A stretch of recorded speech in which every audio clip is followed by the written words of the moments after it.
That's all right.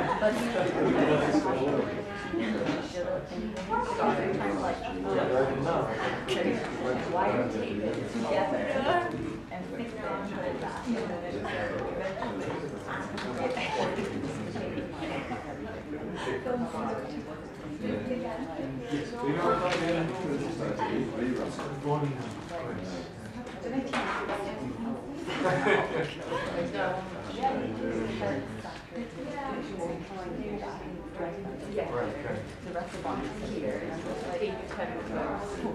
Terrible. Oh well.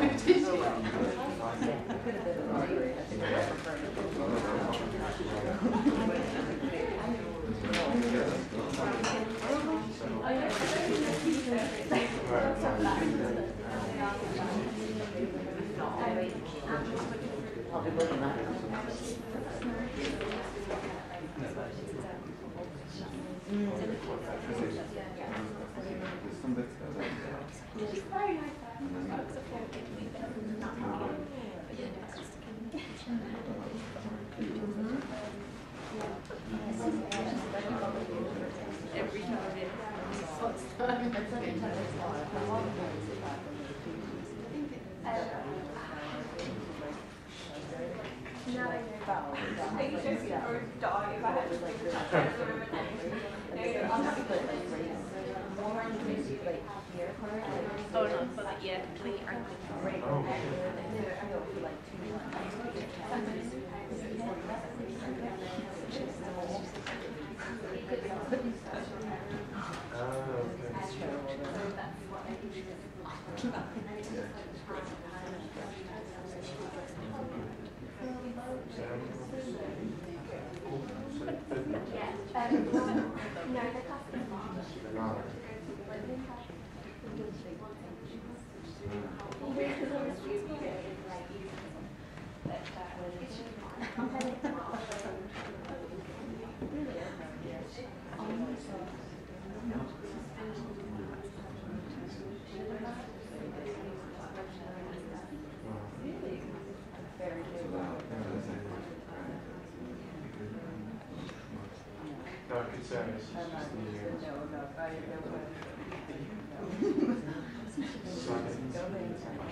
So when you get it, it's like,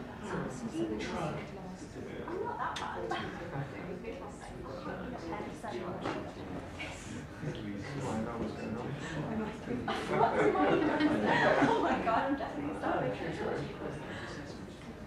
That's recording. I'm definitely recording. My part. No, I'm not that one.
I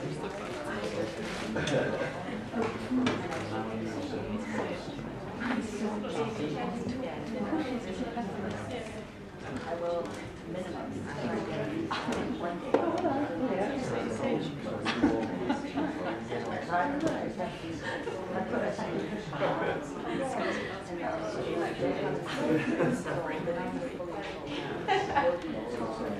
Come on, ladies. You love it. I love it.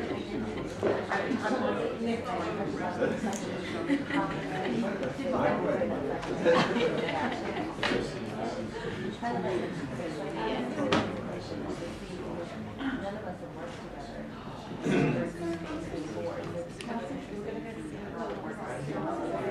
Around each other.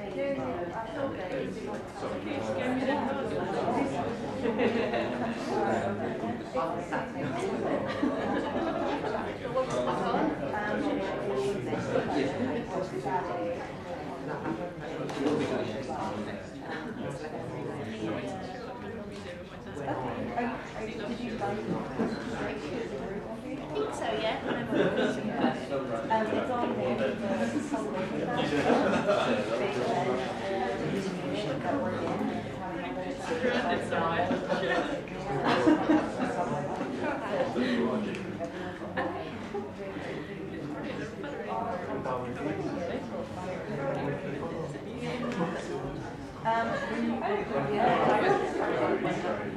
Quite what we wanted to, but because it's the first time that we really come together, so we're all thinking so we're all meeting out of this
One day, I'll read it and it's up there.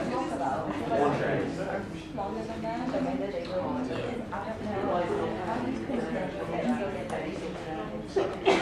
day.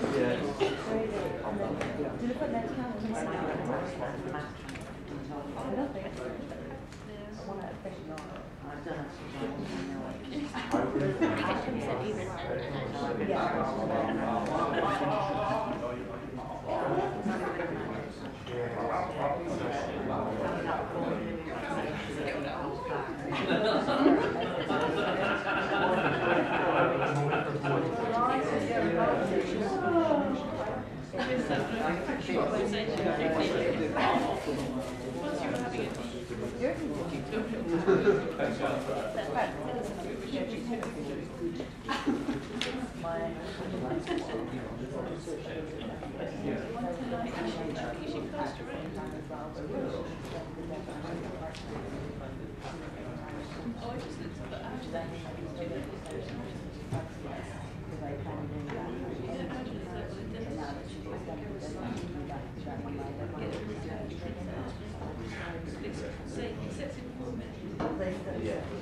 was thinking about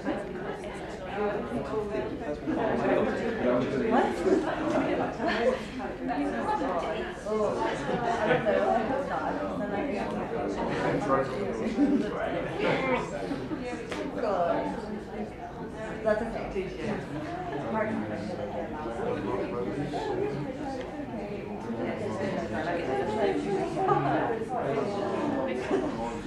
Still not quite there.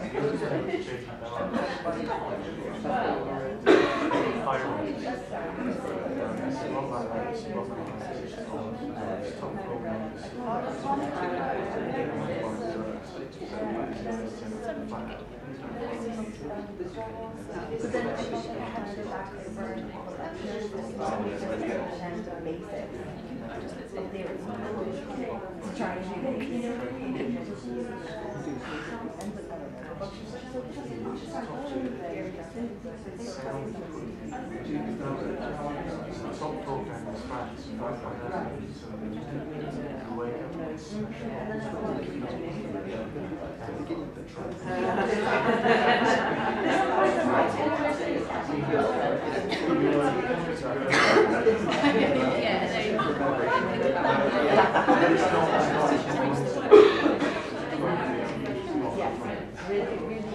look it up, try and data out. Like, I don't know what that means.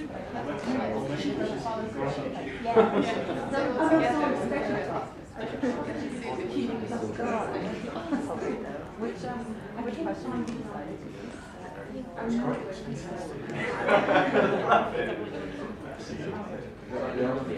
She said,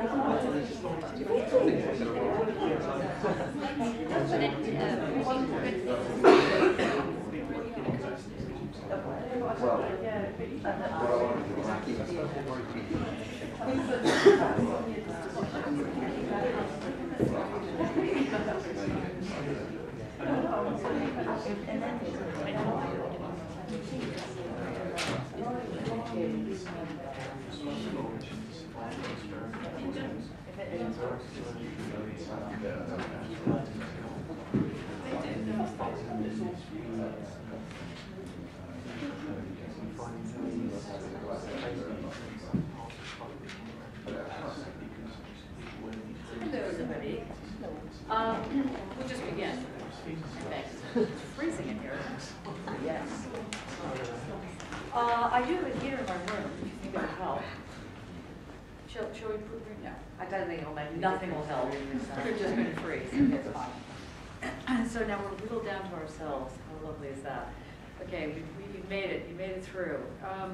I have spoken to most of you about your essays, but not everyone. even though some of you have waited for hours, as it turns out. And I'm really sorry, I am becoming a stereotype of myself. I am becoming the absent-minded philosopher or professor or whatever. So, for example, I did think that that somebody couldn't make the meeting today because I had confused them with somebody else who couldn't make it because it was a doctor's appointment. And that person had to call me and blah, blah, blah, blah, blah. So I'm really sorry if that's happening. I need a clone of myself or something like that. Okay. So what I have here, I'm going to pass it around just so you can see. Note the new logo. Okay, now it doesn't look as nice on this because my printer isn't printing it out as nice, and it's much more vibrant. And for those of you that went to the thing on Tuesday, you know, it looks better. And also there's one that's in a block form and one that's long like this. However, I'm telling you this not to point that out, although that just take note of it. This is the sign-up sheet that I've been sending around to you, and obviously we're here, so that's no good. And I now have a new one, which I'm going to pass around. Some of you are already on the sign-up sheet. So if you would like me to go over your work, your essay that you handed in, or your essay that you will hand in these open block spaces, fill your name in, okay? We can do more than once. And for those of you that are not taking the course for credit, you're also welcome to sign into this. Okay, so I'm going to pass this around. Paul looks familiar. Okay, so that's that. Next thing. The Center for Fine Art Research, I'll just show you the logo again, is having its research day on Wednesday, 2 to 5. I'm telling you this because you're all invited. You're invited to show up as researchers, new hat on. And if you haven't thought about handing in your research profile to CFAR, think about it now. This is if you think that your work is able to stand the public, what Kant calls the public test. The public test means that you think it's actually good enough for it to be outward facing to an international audience. Because CFAR's website is not just about our community here, but we're linked with people in the EU and in the US, blah, blah, blah. So, pardon me, there's a whole exchange of partnerships that are going on. If you're interested, poor Grace, poor Grace, actually the wonderful Grace, can send you the template. You will not automatically get in, but at least if you give it a go, you're more than likely to get in. Because we do have a sort of a group of people who look through your portfolio and decide whether or not it really is as good as you think it is in order for it to be on there. But, I mean, nothing ventured, nothing gained, something along those lines. So, sound okay? Good. Anybody thinking of putting their portfolio in? Nobody? Ah, oh good, good, good, good, good, good. Putting it in? Good. No? Yes? Maybe. Okay, try and put it in. Be really great. So that meeting's on the 12th, and the web designer Chris Camper will be here as well.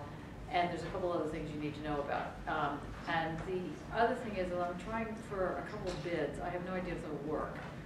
One of them is mainly in the sort of realm of photography, and one of them is mainly in the realm of thinking about the future. And in thinking about photography, well, for those of you that went to the What is Photography workshop, you have a sense of what we're doing with this, which is to think beyond representation. And those of you that are thinking about the futures kind of thing, there's 2 different grants that we're applying for. Each of them will bring in this sort of entity that has its own lifespan called Virtual Futures, which Luke is for his sins involved with. Is. Anyway, and there'll be a big event in, when is it, October? 25th to 27th. Of October. Oh, okay, good. So we're leading up to that on that particular side of it. Now, the last thing to tell you is that there's another event that we just found out we got, which is kind of exciting and kind of mad and kind of crazy. And there's a Wheatley fellow here named Beth Derbyshire, Derbyshire. You say potato, I say potato. And Beth is quite the mad artist, and she's made a kind of, she struck a deal with the devil, which is suffragism. Just kidding. Anyway, you know Selfridges in this town. Has anybody been to Selfridges? So apparently, I haven't been to the one here, but apparently there's no windows or there's no walls or something like that. So it's just a kind of structure where, I don't know, there's clothes, there's places, people that take your money, they're called the cashiers. You know, there's things like that. And one of the things that's been suggested is that this festival that's going to happen is the Festival of the New Enlightenment. This is what happens when you have a philosopher come in and say, I have an idea, let's bring in Kant. Okay, well, they seem to like it, so we're going to have this blue sky thinking. Well, CFAR will be involved with it, but you as artists will be able to conceivably get a patch in Selfridges or on the Aluminium Road, which is kind of like the Yellow Brick Road, only it's for a virtual future type of mentality, linking all kinds of industry and art and whatever in this kind of mad view of how we can rethink the Enlightenment and how Birmingham is involved with it. And Birmingham as a city, Birmingham City University as a university, you know, so on and so forth, and CFAR as a kind of, I don't know, like extra element. Any questions on that? That's April 26th or something like that. These are dates to have in mind. Okay? The other thing is I'd like to say that I cut off the top of my thumb. I just want to say, I want something, you know, look at this comedy thumb at this point. So moral to the story here is stay away from knives, or for me to stay away from the kitchen and knives. I really hate cooking, and I just proved it again to myself. So, okay, so that's what that's about. Now, I want to do 3 things today. We may only do 2 if, does John have his pen? I think that is the waterproof pen with the water. But we may be able to get everything done. You didn't give the last one back. I know. I'm really sorry.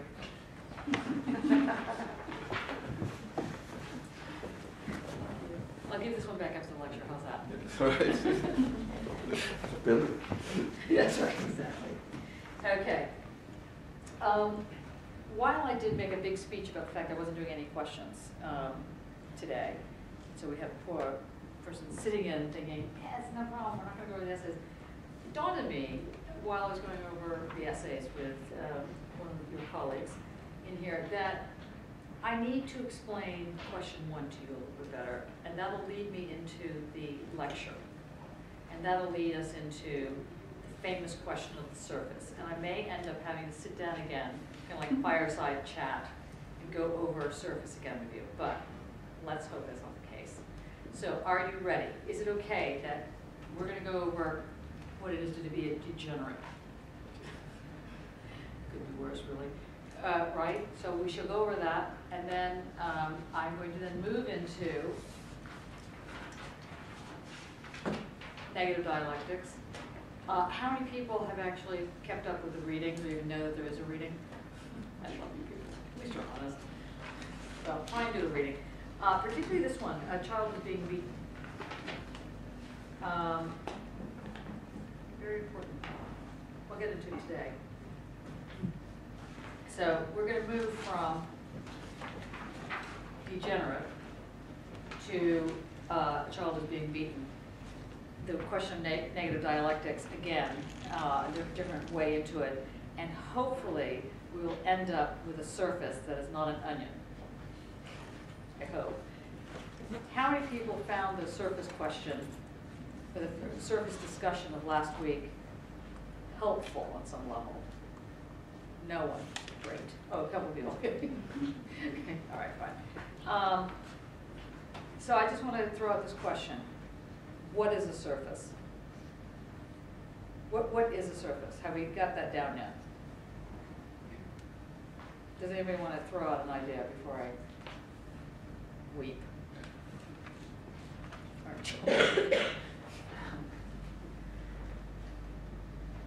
Do you mean in terms of the sort of diagrammatic thing you were looking at last week, or do you? Surface. So the thing, nothing coincides together as it goes around into the grounds. So that movement, to some extent. It's a shame we don't have the door closed, because do people understand what Anna's saying? Yeah. That's not good. We are now infected. Okay, this is bad, you know, now you're getting to sound like a philosopher. The ground, the thing goes around and comes in, like so, yes, you're right. Okay, but what does that help us with? That's exactly right. Although you didn't send me the penguin thing. I will, I promise. I still don't understand. It gives us meaning to the structure. And how does it do that? If So right, yay! It encompasses, What's that? it encompasses the entirety of it, the ideas, So close. it allows room for possibility. I'm going to say the other, but that's not quite right, is it? You're saying the onion again. Yeah, I'm You know, in years before when I used to teach this, I used to ban perception in the class. This is not a problem with this class. We have to ban onion, I think. I think that's what we're going to ban here. Can you think about a surface without coming to onion? How's the need But the movement of an idea, or how an idea. Yeah. So the movement is in Shifts in fact that the build. surface. Is that what you were saying, Judith, back there? Something like that. I noticed you're sitting way in the back. If you get any further, you're going to be in the mailroom, right? Oh, so it's not. I see. What were you going to say? I'm just saying it gives the meaning to the structure. Now, structure gives the meaning to the surface. But the surface is relevant only in as much as it's connected to the structure. But if you disconnect it from the structure, if somehow you could surgically remove it from the structure, throw it somewhere else, like the cushion, it would no longer be dealing with the structure, and therefore would have a totally different meaning, right? So the structure is, let's say, objective, and the surface is subjective. Okay. That was cruel, that was a curveball. But let's just go there for the time being. Just think about that very slowly. We're just gonna slowly, like simmering, like squash. Does anybody know how to take off skin from a squash, surface of a squash? How do you do it? Put it in the oven. You put it in the oven?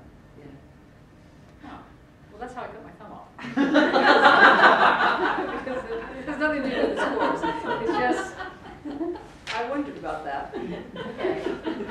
I had to remove the surface. And, okay. You might wonder what this has to do with degenerate art. Now, I'm going to put it like this. The first question that sentence asked you is really, what is modern about modern art? That's the first thing. Because what the Nazi propaganda was getting into was that anything modern was, by virtue of it being modern, was degenerate. So what's the first aspect of degeneracy in modernity? What can you think of? Play our hangman game. Kindly. Okay. What is the first aspect of degeneracy? You know that you're all degenerates, right? You get that. Okay. Why can I call you all degenerates? Because I know you're modern. Yes, right. That's true. And when you say you're an artist, what is that? What type of freedom does that call up? Outside. Outside, and what do you do as an artist? I mean, this is a lay sense, and don't put this in your arguments. In a lay sense, what does it mean to be an artist? To question. To question, to be a bit of a pain, to sort of like go on your own path, to just strike out on your own and assume that you're completely correct no matter what you're doing, or not care about whether or not you're correct, but secretly you think you're right, right? That's the artist thing. And so the degeneracy comes into what? How is that understood as connected? Why would that be a problem? Why would everyone's parents or loved ones be horrified if they are coming from a traditional background to find out that you are an artist? Why would that be considered threatening? So it puts you outside the them and us. Yeah, it puts you outside of the them-us. So you're not even in the them-us problem. Okay? And what is that? What kicks that off? Difference. Difference. And what kicks that off? It's going to start with E.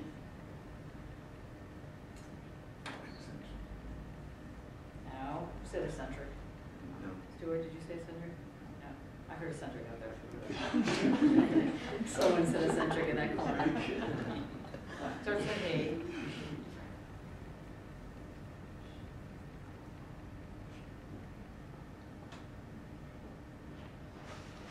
Is there an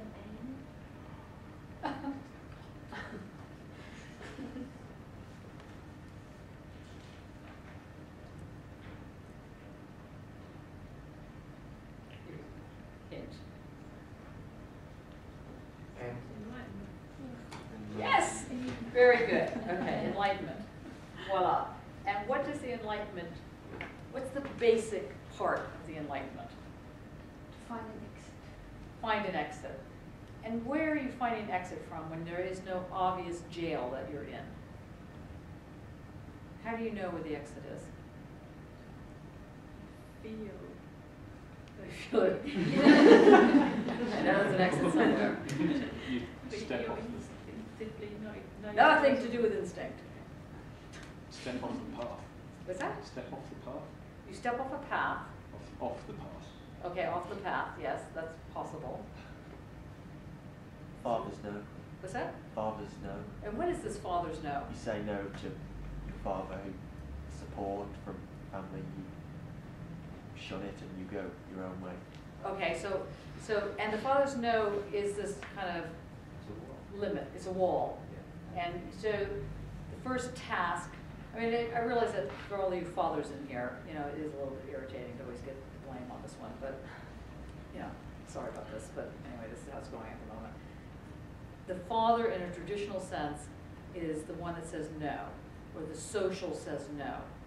And so the Enlightenment is saying, find the exit in the no. Find that exit, right? That's not intuitive.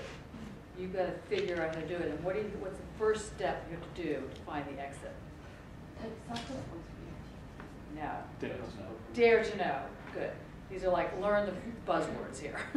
Sad. Okay, like dare to know. Can you say it in Latin? Sapere aude, right? And not aude like the driving of the car. You know, like, although we'll probably steal that next. Okay, dare to know. What are you daring to know? You're daring to know that there is a structure, and that in getting through the structure, you may not get to the other side, but you may get to the surface of the structure. If you get to the surface, because let's put it this, if you get outside the structure, it would be kind of like going to the end of the earth, or going off the end of the earth. You'd end up sort of somewhere else, in an elsewhere that might not be very good.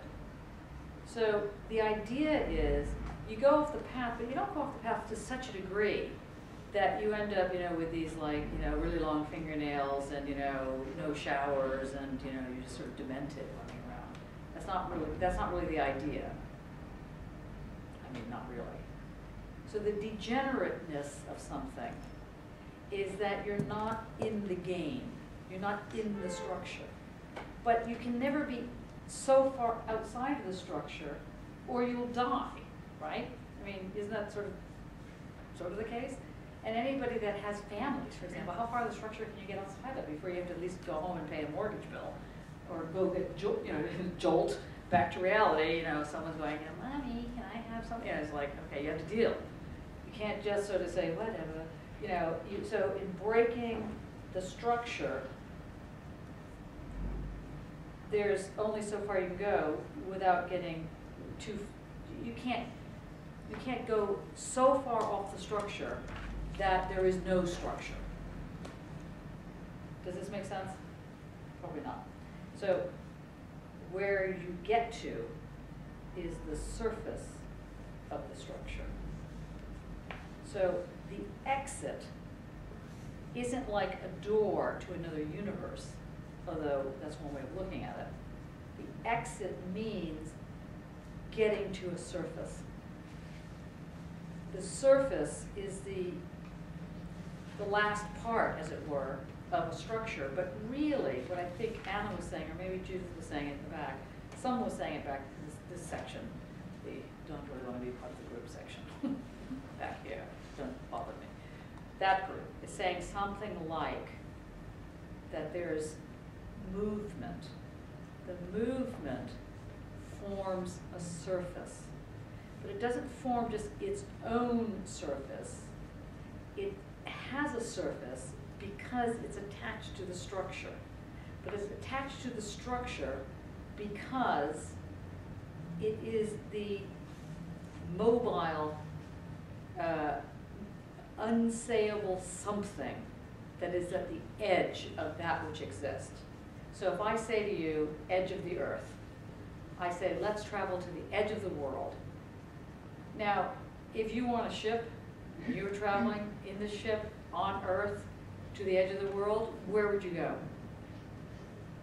Nowhere. You'd end up going around like this. You wouldn't go around, you wouldn't get off the edge of the Earth because there is no edge to the Earth, really. Now, if you were able to fly, you might say, well, the edge of the Earth is where the atmosphere meets, I don't know, the vacuum, something like that. Maybe that's the edge of the Earth. The ozone. Maybe that's the edge of the Earth. Where is this edge? There really isn't, because there really isn't an edge. But we don't talk like that. We don't say, well, there really isn't an edge, people. But I love you to the ends of the world, to the edge of the universe, outside the universe. The point is that there's no getting outside. But that doesn't mean there aren't places or spaces or ways of producing change that are connected to the structure but are not detached from the structure but are also not the structure. They're an expression of the structure. Yes? No? Okay. In the Enlightenment, the very fact that you could actually sort of kind of maybe get a sense of what this is saying, what this actually means, so, and it gets translated all the way down to your own body.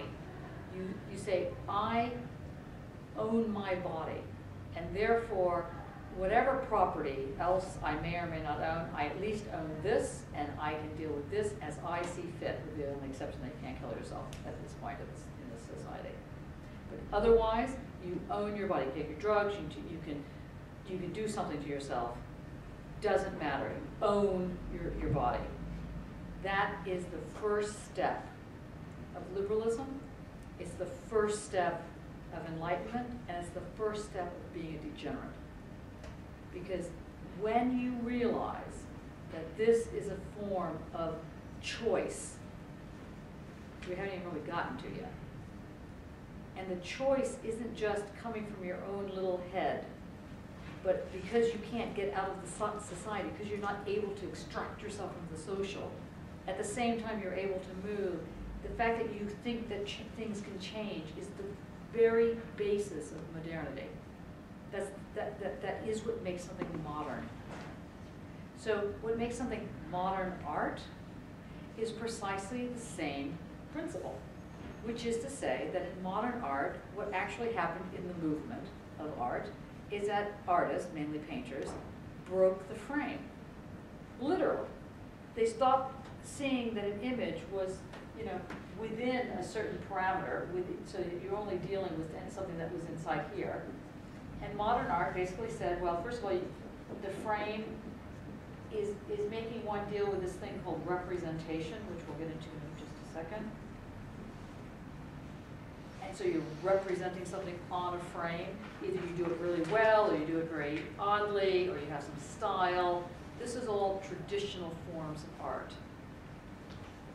But modern art was suggesting that the frame gets broken, just like the structure gets broken, just like you dare to know, you dare to go off the frame. Now obviously you can't go so far off the frame that, it's so far away that you don't know where your picture is.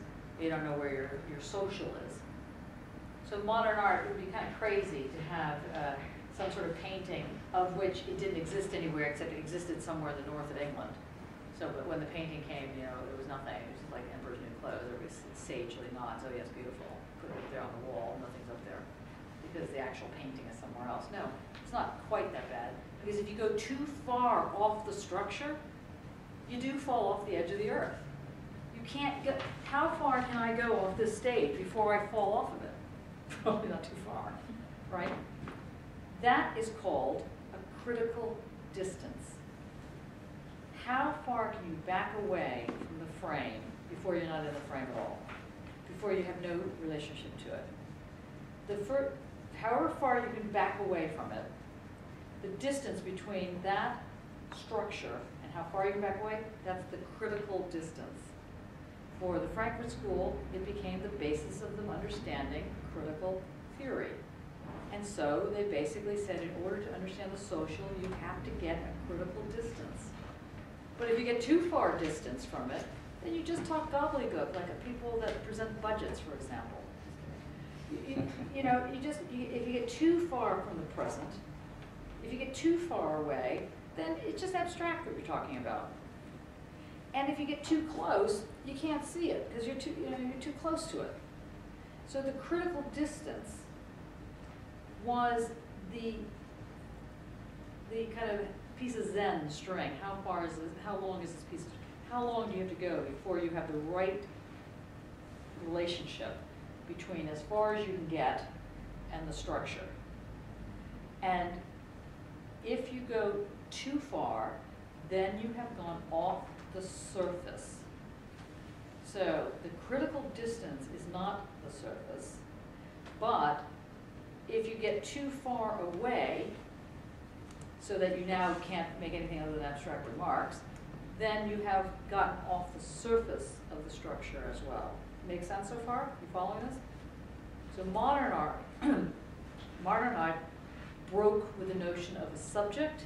It said that if there's something inside a frame, it doesn't matter, because what's actually happening is that space, like the space, space and time. Sorry about this, bringing graphs.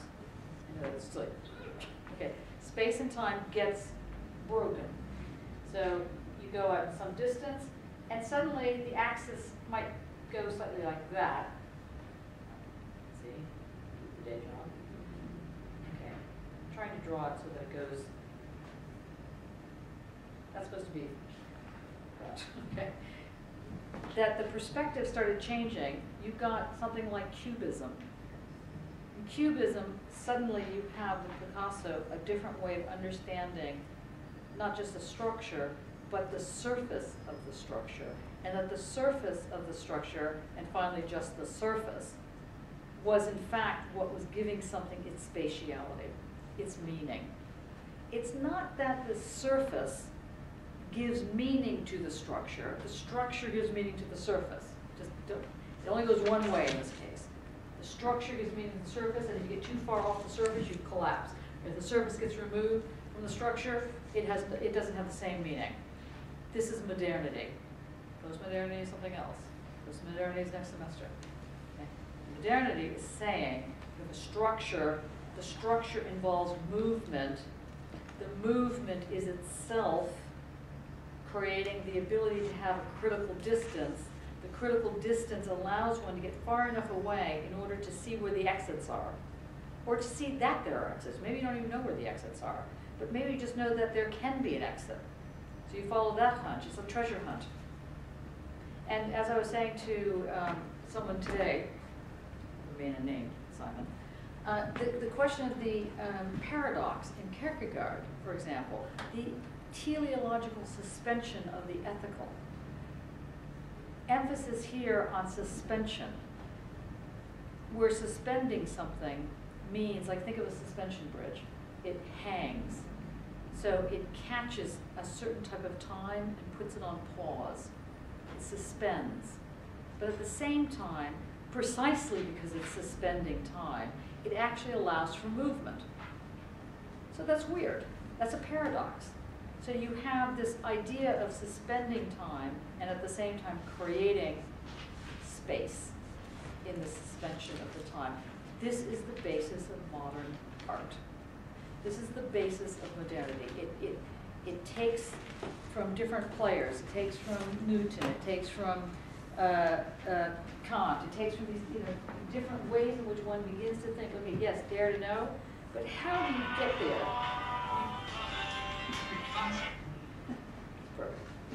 How do you get to, it's like on cue, really. What slice is that from? What song is that? The other one for me, Captain. Ah, yes. Actually, I was in Urban Coffee. Cool. I'll probably see soon. It's so lumpy there. So wait. And they had somebody on the sound system, which was fantastic jazz of some kind. And I said, wow, I love your plays. And they're like, whatever, we're too cool for you. And I was like, okay, I realized that. But I felt like there's a hilarious thing that maybe I'll send around to you guys if you want. It's called Dog versus Cat. And it's like a person opens the door, who's the dog, and he's like really happy, and then the cat's like sitting there like, like this. And so I was like the dog, oh, I love Urban Coffee, it's so fabulous. And what's playing on the music anyway? And I thought it was Snoop Dogg, and he was like, no, it is not Snoop Dogg. Like, what are you, ancient? It's like, this is Korean guy who is like does jazz, who actually I've heard his music. I can't think of his name. Maybe somebody here knows. It's fantastic work. Anyway, he's like, I said, well, what's his name? You don't know who it is? It's like, never mind. Cat. I'm dog at the moment. Okay. Now, I'm telling you this because there's a way in which the spatiality gets established in modernity that trumps time. You need to understand that. You need to understand that it starts to play with time. It starts to mold it. It starts to put it on pause. The idea that you can put time on pause, that's so wild. Later on, to even get rid of time. So incredible. To do things at the same time. All those kind of expressions. This is modernity. It's wild and it's degenerate. Because the idea that it breaks with the normal flow of things.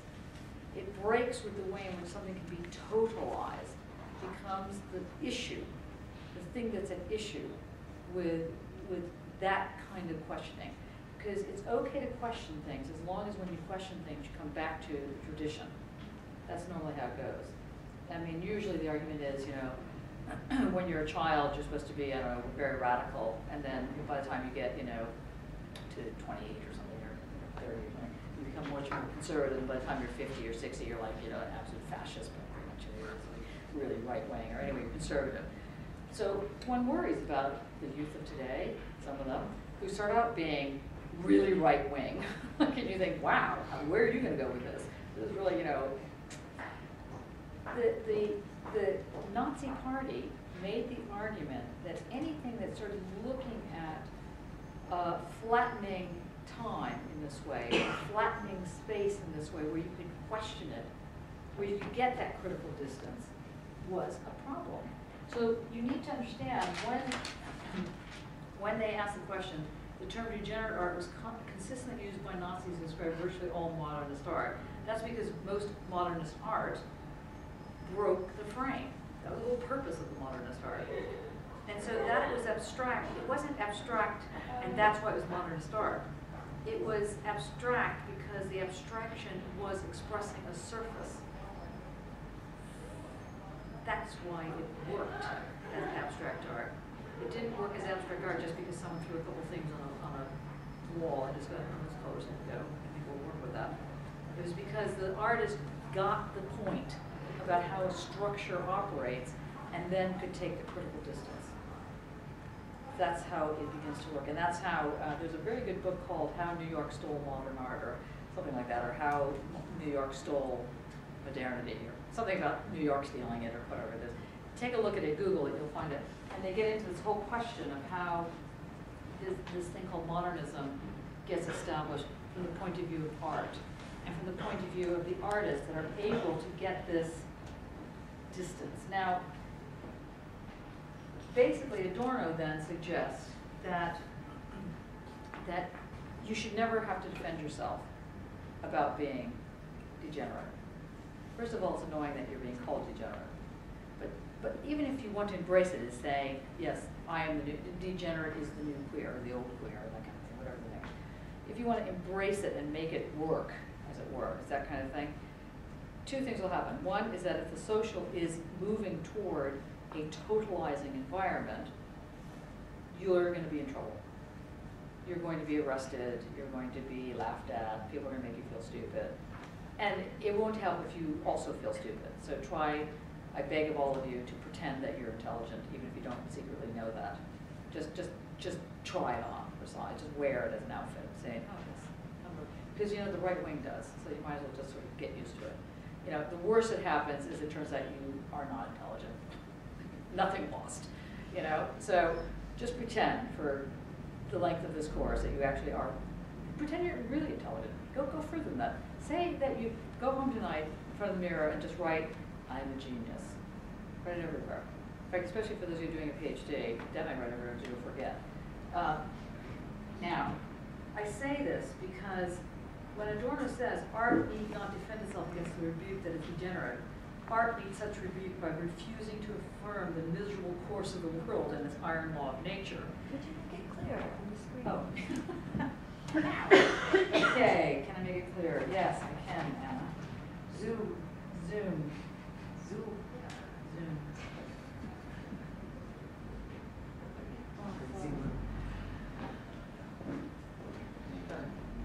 Oops. There we go. Thank you. Okay. Sorry for that. Good thing you said that. Everybody was looking at this unreadable thing. Okay, when I say dare to know, it begins with, I can't see this, okay?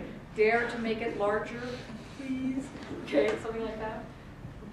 Actually, you'll see that I have a note I pinned to my wall above the couch in the CFAR room, my office, which was a note I sent to Henry, wonderful Henry. I was freezing during the photography thing, and I wrote, please, I did my British thing. Please, could you just, you know, open and close the windows? It's so cold. And he writes back, no. Like, no. Like, you know, of course I should have remembered, you know. It turns out he really couldn't change anything, but he was right to remind me to stop with this, you know, please, I'm sorry, you know, I'm just a little thing, you know, have my arm, you know, like, you know, no. If you can't read something, say, let me know. If you don't understand what's happening in the class, fall over. I mean, you know, I know it's tough, but say something. So here, art need not defend itself against a rebuke that is degenerate. Art meets such rebuke by refusing to affirm the miserable course of the world as the iron law of nature. So the next thing you need to think about in this question, which has to do with modernity, which has to do with the Enlightenment, which has to do with this question of movement, which has to do with this paradoxical teleological suspension of the ethical, which has to do with this whole thing, which thou's the jackdaw kind of thing. Next thing you need to think about, not so much to answer this question, but to think about this course and why a child is being beaten. That's what we're getting to. That's what we're actually getting to today, which doesn't come into the answer to this question, so don't worry.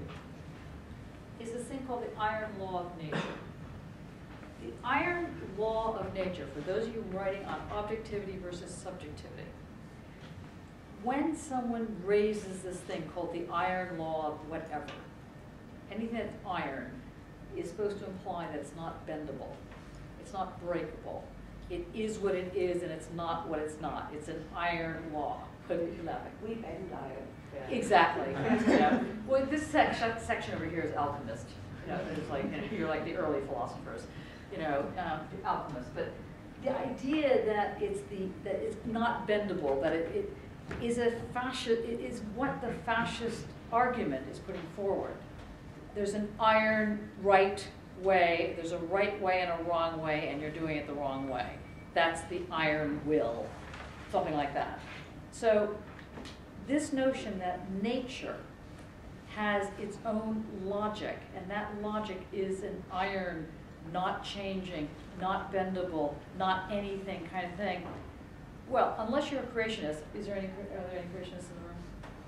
Good, okay. unless you're a creationist, you do not believe in the iron law of nature, no matter what religions you have at the moment. Because the argument is, the scientific argument is, and shows that evolution itself isn't an iron law. Evolution isn't about even the survival of the fittest, which gets taken out of context anyway. Evolution also works off of mutations. Evolution works off of difference. Evolution works off of outcast. Evolution works off of disintegrations. So if you really want to get into the evolution side of things, which you don't do at the moment, you'll see that this notion of what is so-called objective is always subjective. This thing that is able to be predictable, that's the basis of this whole argument. What is predictable? What comes next? It's no good to know what today is doing if you can't figure out what tomorrow is going to bring you on some level. Not that you have to be paranoid and go, what's tomorrow happening? It's rather that you have to know that there's always a moment too. There's always a repeatable moment. Now in the postmodern world, we'll find out the repeatable moment is the only moment, but that's too complicated at the moment. Just to know that this thing, the iron law of whatever it happens to be, is suggesting that the power that exists should remain as it should be and shouldn't change. And that's why they're insisting that it's an iron law. And then people are very surprised when it does change, either for good or for ill. Now, so the question then becomes, what is objective? And the answer for someone like Adorno and someone like, well, so in fact, Adorno and sort of the Marxist strand of critical theory, the critical theorists that come from it, remembering that critical is this distance that you get from the structure and the surface. This is the critical distance. That what becomes objective is not this like solid iron law of economics or whatever the story is. It's this thing that allows you to predict. It's the what comes next. It's the thing that allows you to think what comes next. And that is a very particular kind of logic that if the logic does not include sensuousness, remember when we did these on Feuerbach, it doesn't include that weird thing, you know, laughter, curiosity, sexualities, you know, whatever, these things that are not able to be mathematically determined in a negative sense, in a boring sense of mathematics, then what you're dealing with here is the objective is precisely that which is created that allows for the what comes next to present itself. When I say the what comes next to present itself, I mean the present, the now of something to show itself. And when the now of something can show itself, we've got a surface. I hope that. Let me put it like this. There are a lot of people, there are a lot of theories, epistemologies, methods, whatever, looking at reality, where reality is understood as saying there's no such thing as the is, the present. Personally, I would run very far away from that kind of theory because I find that irritating. Because while it is true that if you want to catch the present, the moment you catch the present, it's either past or it's future. Anyway, it's never, you're never in the present. It's the whole problem of the present. You know, it's not until you really get to people like Foucault and in fact Adorno. Adorno is making the argument that the present is that movement. Does say it's the surface. It's quite objective, the present. It does exist. It just doesn't exist the same way as anything else exists because it has this ability to both pause and be present at the same time and not be present. It has this ability to sort of shape shift. That's the is. Now, this is that exists as a surface. It's the surface of history while simultaneously being the promise future. That's what it is. Yeah. I'll just check. You said earlier on that the reality check. The surface was subjective and the structure was objective. Yes. Now you're saying that the surface is objective. Yes. Right. How can we reconcile those two I know, things? it's very disturbing, isn't it? Okay. It's disturbing for me. No, but well caught. Now, the structure as being objective when one says there's the structure, this has a structure, it's very solid, it's, quote, objectively solid. That notion of objective is that it is what it is and it's not what it's not. And we can see this, but we know from Hegel that objective actually emerges from the thesis antithesis, which taken together creates the whole picture, and that synthesis creates the meaning of this whole thing. So I'm not asking you to think about structure of this chair in the usual sociological Marxist argument. Yes, there was capital that went into this, and yes, there, human labor went in. Yes, I'm not talking about. I'm talking about the concept of this chair becoming the reality of this chair. Yes, it becomes the reality of the chair through modes of production and so on and so forth. But what creates this as an actual entity that you can sit on or not sit on, one is going to say is the dialectical version of objective, which includes subjective.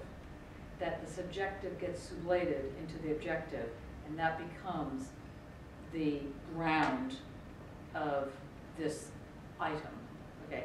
However, the subjective of the is a different subjective than sublating the objective into the sublating the objective into the subjective and creating subjective. That subjective has a singularity to it. It's that paradox. It's the thing that goes in the one. It doesn't have a relationship, because once you throw off the structure, it may or may not exist. However,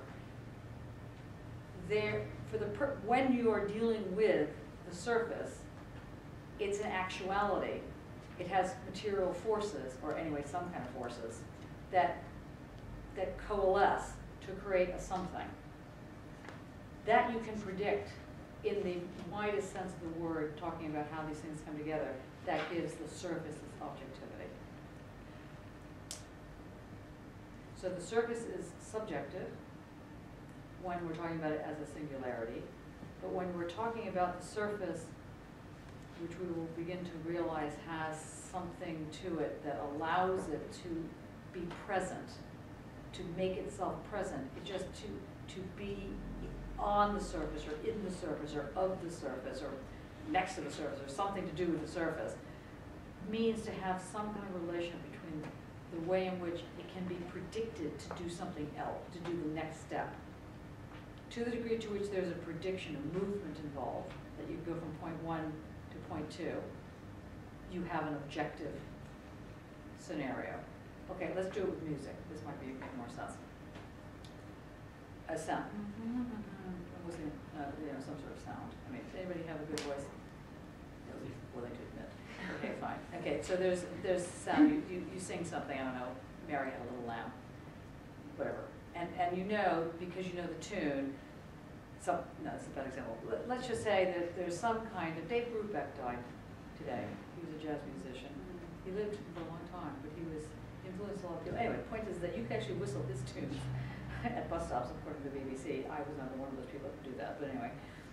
When you listen to jazz, which doesn't appear to have a structure, it actually has a way in which it is repeatable. It just has a very specific logic that doesn't follow a normal form of logic. So you would say that music is quite subjective in the sense that it's not attached to this specific hardcore structure. And yet, I'm talking about jazz in this case, or improv jazz, so the atonal jazz. I'm just trying to find something that really is about as unstructured as you can get. And still, in order for it to work, it makes sense. By which I mean it makes sense happen. It produces sense. In the production of sense, it's when that turns into an objective.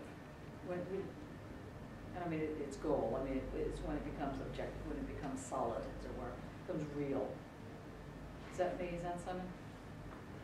No, I don't think I'm getting it. Okay. Anybody getting it? Is it making sense because of cultural context as well? So you've got the actual thing, and then you've got this context that it exists in. Is it to do with that? Those two? So, Not necessarily. No. Okay. I mean, how many people have listened to atonal music?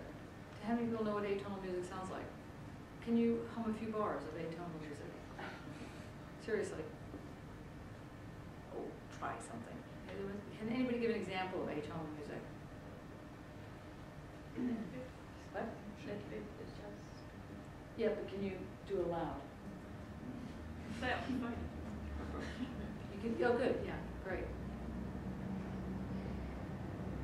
All right. So, it's not that it has to be understandable. That's not the making sense I'm talking about. It literally produces sense. Is it in repetition then? Is it Yes. that we hear it the first time and it makes no sense, and then in repetition it becomes something, it becomes an object? No, it's rather that the repetition itself is what makes the sense, not because you've heard it once and then you hear it again. Because in atonal music, you never hear the same thing twice. So what's being repeated is the pattern of the not hearing something at the same time again, rather than, like for example, The expectation of another atonal kind of continuation. yeah, which for reason, did you get on your phone now?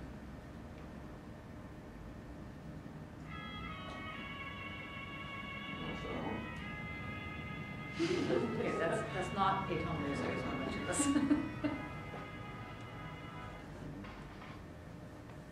Okay, and when there's a pattern, the question is, what is a pattern? Okay, is a pattern 1, 1, 1, 1, 1? Yes, that's a pattern, but that's a pretty boring version of a pattern. You could say that the black splotches on a cow is, let's say, all white with these black splotches. None of them are the same size, but it's a pattern, right? And that pattern produces the reality of this thing called cow hide, in this case, right? And that's an objective scenario. If I said draw a cow, you could more than likely draw things with little, like, splotchy things on it. Camouflage acts the same way. In fact, camouflage is a very good example where, especially today's version of camouflage, postmodern version of camouflage, are repeatable patterns that literally make no sense but create the sense of there being something right here, right now, which is not quite virtual because it's actually there, but to the degree to which it is not real, but it's real in the sense that it's creating sense, this is what we're talking about here. And that has an objective quality because it creates its realness, but it's subjective because it's able to be patterned in a way that isn't subject to the laws of a very serious consistency, or any atonalism has a different form of consistency. That's probably an example that, for those of you that are into atonal music, you can follow this, but I'm sure that that was not a very good example. I'm so sorry. The point here is that the is a surface of reality, and that is can be seen as being objective in certain scenarios if you're looking at how the is formed as a function of, let's say, historical materialism is a form of the dialectical scenario. That's one type of objective is. Is that the structure then still giving meaning to the surface? Yes. So structure still gives meaning to the is. Right. So the structure is objective, but Yes. is also objective. Is- But is that just part of the dialectic of the surface? Yes. So you've got positive and negative. It's both subjective and objective. But within that. remember that the surface is the immanence, is the famous coming back around scenario, right? So it's that, you know, so the surface, we know that, just to go back to the thesis antithesis, that let's say this gets sublated into antithesis that forms the synthesis, so we'll just do this. Do our famous wet, not wet. Wet gets into this, the synthesis is dry, this comes back around to give this meaning. The surface is where? Yes, that's the surface. And because I've drawn it in my incompetent way of drawing, the surface really looks like this. See? So the surface has objective qualities because it's attached, Yeah. because it is the surface at that point. But if you removed it, it would then be purely subjective, because it no That's longer right. is the surface. That's right. And it's not just that it has objective tendencies or elements, it is objective. However, what makes it be read as subjective, even in this case, is that question becomes, especially if you're Marxist, or you're seeing, or especially if you're taking the Enlightenment seriously, in this case, you're daring to know, all the rest of this kind of thing, you're stepping onto this, and your very Doctor Who moment of stepping onto the surface is changing the surface, and so the surface becomes subjected to what happens when this becomes the ground, when the surface acts as the ground, and not when the structure acts as the ground.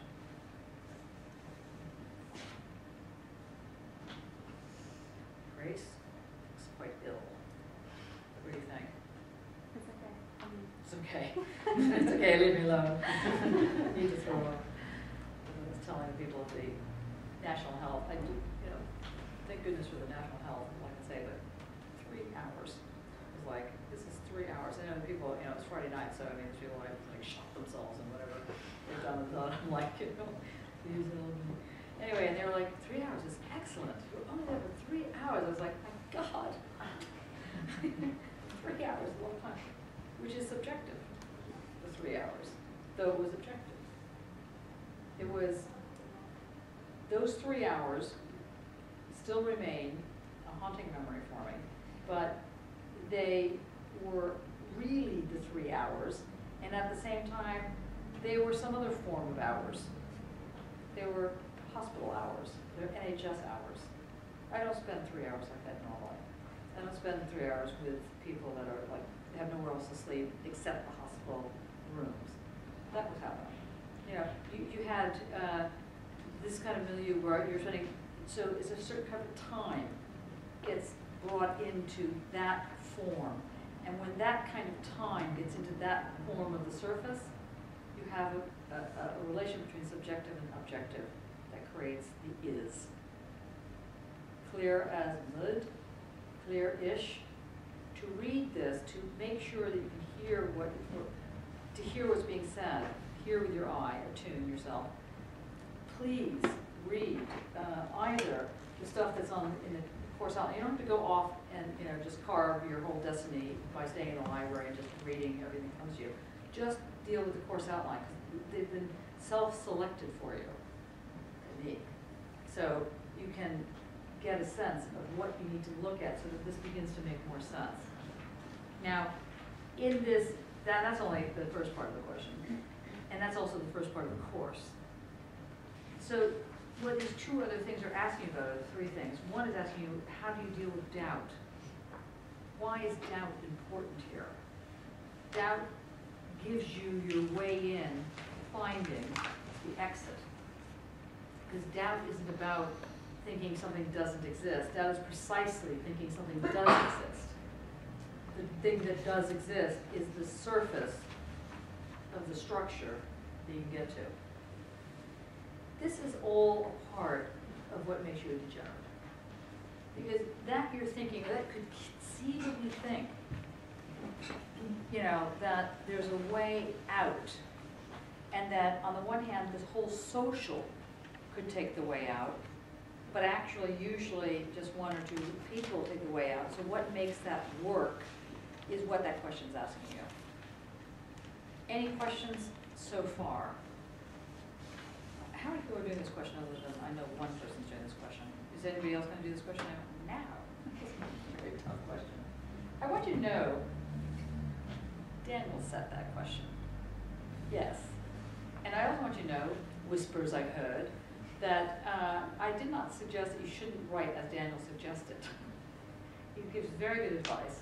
I just was saying that just make sure when you are answering the questions that you allow yourself to get to the details, because what I was objecting to, well, what I thought worked was his mad scheme that philosophy follows God, then reason, and then art, something like that. All of which is true and is very helpful, and if it helps you, great. Try not to tell me that in your papers, though, because while that may be true and it's very helpful, it's Daniel's indexical way of helping you through to get to the other side. He's being Charybdis, or whoever it is that takes you across to, like with Virgil and whatnot, he's the little boatman. Is that making any sense? No? Yes? It's a sigh going on back there. Okay. Can we go into a child's being? Can we go into David's lecture now? No. Yes.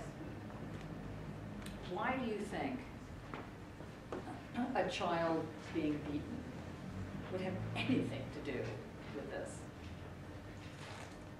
I know that it's possible that no one has read today's reading. I know that's possible. It might even be probable. Okay. However, try to read it. It's online. Child is being beaten by Freud. Do you know what it means to beat something? You know the sexual expression of beating, like beating off. Does it ring any bells? Ooh, frozen mind. Does anybody know what that means? Huh? Yeah, it means masturbation. Good. Okay, so a child is being beaten. You might want to wonder to yourself, how is it that Freud came up with these things, and why does it stick? It's actually quite interesting. One thing he's arguing is that in the social environment, he's making the argument that children get beat, and it's considered completely normal. And not only that, as children yourselves, either now or at one point, I mean, you might never become something other than a child, probably not. Maybe you got beat, actually, literally, by your parents or person in authority. So, what he argues in this child is being beaten, he has two sides. It's a very complex piece. But first of all, we know that beaten includes masturbating, so just keep that in the back of your mind. We know that most societies, unless they are not aggressive in any way and are against war, something like that, beat their kids. And there's different levels of how that operates. You know, there's the little slap on the back of the legs to what would be called child abuse. And depending on where you are in the social construction of this, it's only very recently, at least in this country, that people would even be considered being abusive to a child in school if they, took a ruler. I don't know how many people ever were brought up by apparently famous nuns do this. They slap your hands with rulers. I mean, when I first came here, people would tell me about this, and I was just like, you've got to be kidding me. There are people that run around with rulers? That was the first thing that I found fascinating, but anyway, that's like the 1700s. It's like, and then what they did with those rulers is they hit people with them. That's shocking to me. And it was considered completely normal in England until, like, I don't know, last year or something, very, very, very recent. Corporal punishment was banned in schools in the early 80s. In the early 80s, 1980s, Yeah. Wow. When I was in school, you could be given a slipper. Yeah. A slipper? Or the pump, yeah. And what did it look like? It was a shoe. Did it look like a slipper? Like a little... It was more like a dap, like a pump. Yeah. Like a pump? Plimsoll, a dap. Oh. So a soft trainer that you were really slapped through. I need the Rosetta Stone here. It's very hard being from America sometimes and learning how the English speak. Okay. So it looked like a plimsoll is, what is that? It's like a soft trainer. Like a trainer. Like a trainer. Slightly softer. Yeah. It's It looks like that. That's it. You got hit with that, something that looks like a Converse sneaker. Yeah. Isn't that just Converse? Very fun. Hit the girls with a cane. You hit the boys with a cane. That's kind of interesting too, not to like stretch the point. Yeah. Okay. Yeah. Cane, yeah. Okay, and the cane, what did the cane look like? It's about that long piece of willow. Willow, so it hurt. Yeah. My mum had a cane when we were growing up. If we misbehaved, she'd get a quick flick of that. And where did you get flicked? Wherever she could get it. You're running through the hallways and she's mad for her cane. Just picture this. Okay, so obviously it's kind of something familiar. This Chelsea and I. Okay. What's that? Didn't know that much. Okay, that's an important point. So, the father's no, which Dane raised, is the same thing as the getting beaten aspect, okay? It's considered kind of normal until it's not, right? It's considered that's kind of what happens. You know, how else do you train a child? You know, beating them up, taking their hand, putting it in fire, going, it's hot. There must be other ways, but I mean, you know, that works for whole generations. And then, you know, and also in this country, people are sent off to school at the age of like 1. And, you know, and then it's like meant to like be normal somehow. It's like, it's shocking. Anyway, I'm digressing here. But the point is that on the one hand, being beaten,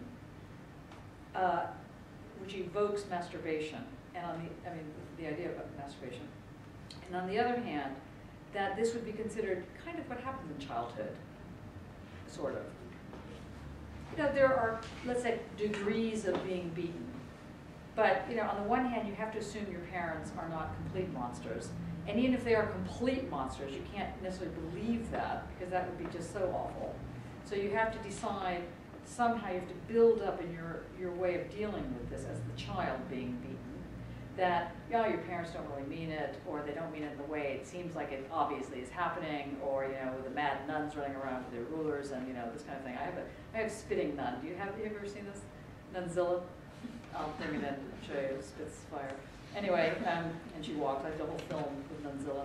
Anyway, the whole point about this is that it becomes something that is both feared and kind of nice. It's this weird paradox, because you love your parents, and then they hit you with this willow stick or whatever the thing is. Okay, you know you've done something wrong, so quote, you deserve it, whatever that is. And on the other hand, it's frightening that some large person running around with a stick would actually hit a little thing. So there's this disconnect that goes on in one's mind. And so Freud is talking about this, that this notion of the disconnect, it's good, it's bad, it's traumatic, it's not traumatic, it's all, you know, it's very confusing, it's very paradoxical. Note the word paradoxical, which we now know has something to do with suspending time and at the same time allowing time to flow. This weird thing where you're kind of like freeze frame. You remember as a child getting beaten, or maybe you've beaten your own kids, or you went to school like this, where it's just part of the social environment. Something like that. It's not right, but it doesn't seem to be wrong. There's something in there that's going on. And what he's saying here, what Freud is addressing here, is that there is fantasies that arise from this. I mean, all you have to do is go into any porn shop, which I recommend. Let me just rephrase that sentence. As a homework assignment.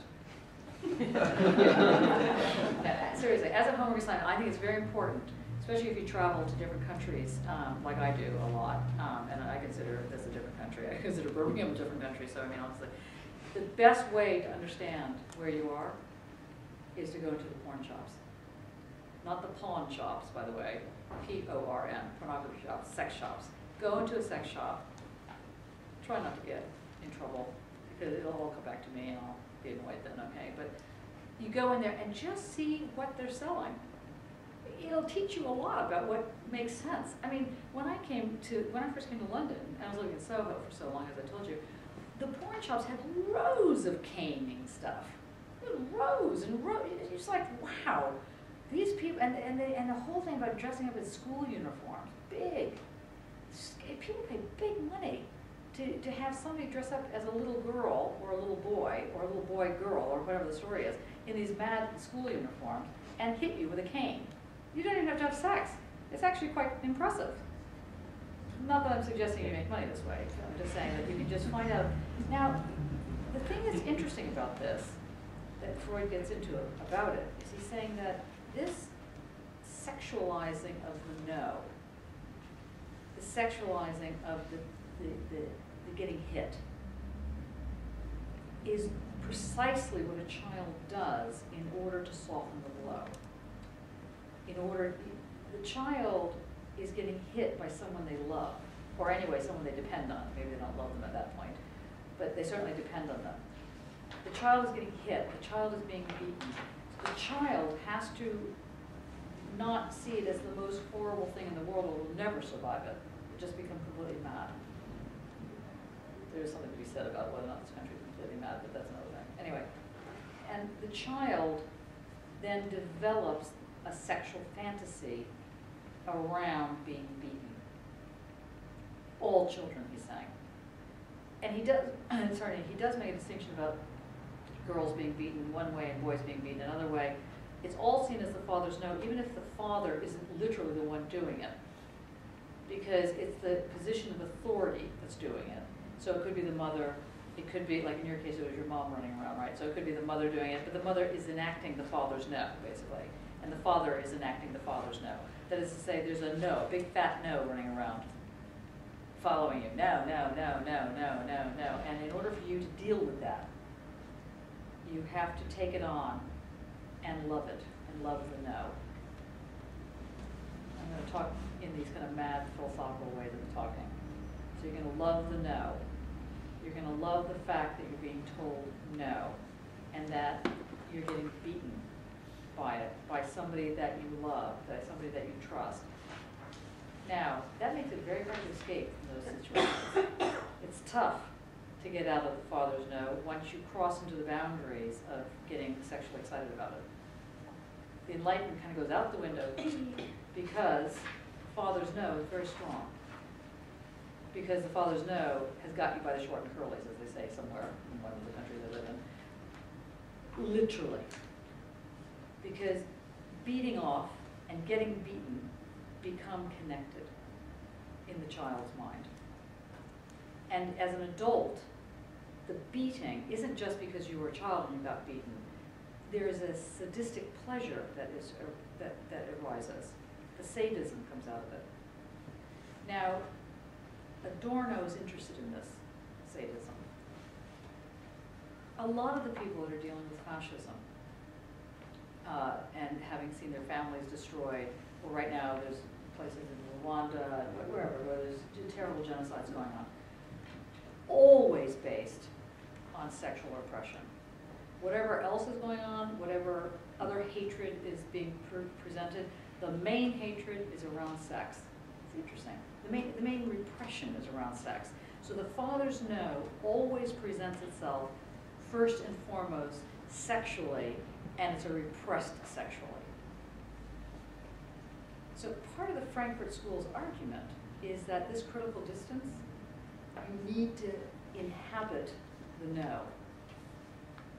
You need to inhabit it in order to break free of it, actually.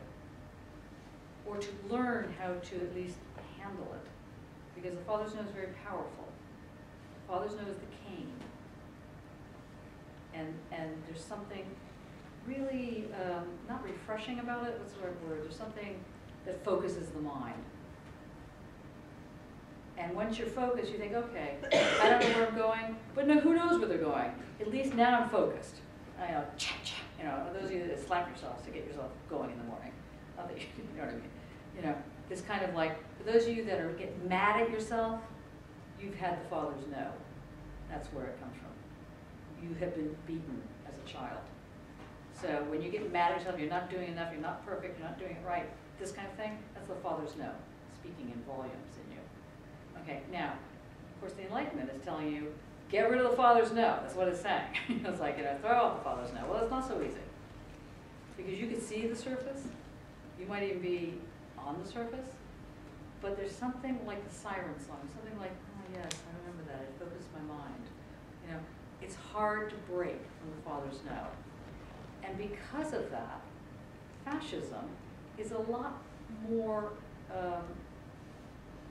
pleasurable than democracy, actually. It's not so much because you have to take responsibility and it's hard being an adult. It's rather, that's the democracy supposed answer, that the reason people go to fascism is because they don't want to step up to the plate. No. It's because the plate is kind of nice in a horribly negative way. Something like that. There's something really great about this no. But it's also embarrassing to admit that there's something great about this no. So here's a big secret we're sharing with each other. All of us in this room have been beaten, whether or not it's by your own parents or it's by the society. It's the father's no. It's beating you. And it's maybe not great, but it's all that you know. Something like that goes on. So modernity and modern art and all these claims about breaking the frame and finding the exit and daring to know forgets this small little part about the pleasure of getting beaten. It's a rough thing to hear tonight. And I don't mean you now should all go off and bind yourself up and, you know, and like find someone to hit you. I'm not suggesting that. Though there are whole sexual movements, S&M movements that are quite camp, that are actually about that. And it's about doing this with consent, so that's all very crazy. Because, you know, when you're talking about getting beaten, but there's consent in there, it's a totally different game than being run around. You're not saying, you know, Daddy, Mommy, chase me, chase me. It's like, here, what about here? What about here? You haven't found, you know, what about any of this? Actually, have you seen The Imposter? Has anybody seen the film The Imposter? Must see it. Must see The Imposter. I'll just leave it at that. I'll come back to it in a minute. So, Fathers Know is a creepy, hungry kind of thing that you need, you want. It completes you. But we know that to be human, well, maybe you don't remember this in one of the early lectures, Freud makes the argument that what makes somebody human, what is a human thing, is that which is the ability to be neurotic. That the basis of humanity is neurosis, which is fantastic. It's not the thumb, it's not, you know, like whatever, it's not questioning, it's not free will, it's being neurotic. And he says that the reason that that's the basis of humanity is that if you didn't have a form of neurosis of some kind, you would become closed. Now, notice he's not talking about psychosis. He's talking about neurosis, which is a much lighter form. Well, it's not even a form of psychosis. The neurotic both wants to be beaten and also, of course, is abhorrent. It's abhorrent to be beaten. So the pleasure of the to be beaten, that is to say, the thing that focuses the mind, the thing that focuses you, you slap yourself to get yourself going in the morning or whatever. If this sounds resonant to anybody, where you get angry at yourself because you don't think you're doing enough, that group, you're dealing with the Father's No. You've internalized it. And this, the sexual liberation is crucial to overthrowing the Father's No. So the sexual has to come into the picture. And if it doesn't come into the picture, you ain't going to get out of the Father's No. And worse than that, the society, it's not like the society is anthropomorphic and has its own brain, but this society is able to replicate itself so that it prevents that knowledge from being put forward. Because if you really become sexually liberated, not good for the social. Because the social requires you to do things you don't want to do. And you have to get knocked on the knee or slapped a little bit in order to fit. And eventually what Marcuse argues, the one-dimensional man, Herbert Marcuse, what he argues is that people just become one-dimensional. It's just too exhausting. And this is why the whole Frankfurt School makes the plea to become artist, to not lose that side of yourself. Because the neurosis and the fact of being an artist are the same thing. It's the way of staying open. Open to the surface, open to the exit, open. Ways of keeping things open. So what Adorno and the whole critical theory crowd is trying to do is address this a child as being beaten issue, and how in some societies it becomes the dominant form of how the social operates. There's a lot of arguments to be said about how the German culture was very much part of this Father's No. It's a little circular, the argument, but it's that it lends itself, any society that is repressed sexually is going to lend itself to a Father's No, and this thing called the Father's No, and therefore will create a closure as the logical, desirable thing. And so the society operates on these two levels. One, the public face of it being very repressed, and then the private face of it being absolutely perverse. And that becomes how it operates. So the fascist environments were very sexual. I mean, the outfits alone have been pretty impressive. I mean, people did know how to do uniforms, I mean, I have to say. They were not bad on the uniform level. But there's another good movie that's called The Night Watchman. The Night something. Oh, The Night Watchman, The Night, nobody knows this movie, where the woman is Jewish, she's in a concentration camp. The Night Guard, no. It sounds familiar. When you say night guard, it brings up something. Yeah, it's The Night something. If you just, it's with Dirk Bogarde in it. Find it. The Night Porter. That's it. The Night Porter. And he is a Nazi guard. Scroll forward 20 years later. She's a beautiful opera singer, and he's a hotel porter. And she comes into the hotel, and she sees him, and realizes this was the guy who tortured her sexually in the prison camps 20 years earlier. And she becomes obsessed. It's like the Stockholm syndrome. It's really worth seeing, although you get very depressed. But it's worth looking at. The Night Porter. This was called Dirk Bogarde, brilliant round picture. Anyway, so just to be clear about what's happening here.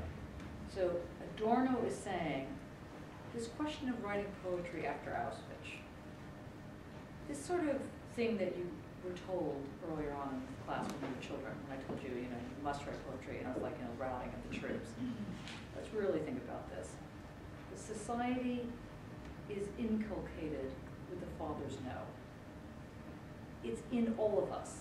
At the same time is this relationship to enlightenment brought on by the sciences, in a way. But the sciences themselves are having issues. The sciences themselves are closing down. The sciences are also having this kind of relationship of just doing observational science. So if you can see it, it is, and if you can't prove it, it's not. That kind of thing. So this is all happening. And Adorno basically is saying, how do you get rid of the father's no? And what he begins to draw out, which I'll try and mention, to try and give you a sense of this. So the father's no requires an understanding of how this no operates also dialectically as a negative surface. Because it's not like your father or a father or a whole group of fathers are running around going, no, they're little sticks. You don't need anyone to be engaging in that way. You're just following the father's no. This is again like Bentham's, there's a person named Bentham. Do you want to zoom out a little bit? Oh yes.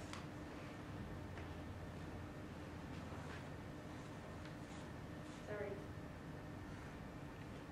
Yes. So Jeremy, his first name. I've told you about him before. Jeremy is stuffed in UCL. You've gone down to University College London, where the Slade is. You will see Jeremy in a little cabinet, sitting like this with a little hat on. It's very strange. His head is not his real head, but the rest of it is his real body. He donated his body to the university, whatever, and the student stole his head. And finally the dean had to put the head in his filing cabinet and lock it because the head kept getting stolen, as a prank. That's just information you really didn't need to know. Anyway, Bentham came up with a thing called the panopticon. Heard about this? Greenwich University, where I was, if you, like this is, let's say, buildings, there's a courtyard here. Bentham, is here. Pardon me, these are like sentry positions. And the river is there. My office was there, so I felt that one with Bentham. Anyway, and if this were with the military, this courtyard thing, you would have people doing their training, let's say, going around in little circles for 1 hour in the courtyard, where the sentrymen would be here, this, with their guns. And Bentham made the argument that what happens if you just pretended there were sentrymen, or you just made people think there were sentrymen, that they really weren't there, that you didn't have this thing happening. What happens then? People would still go around the circle, because they would think that the thing was there. At some point, you could even get rid of these altogether. People were still going around the circle. And that's what a panopticon does. A panopticon is the name of that institution that happens when the father's no is taken on internally, and you just continue. You don't even need to have a gun anymore in your head, because you'll just do it. That's the father's no.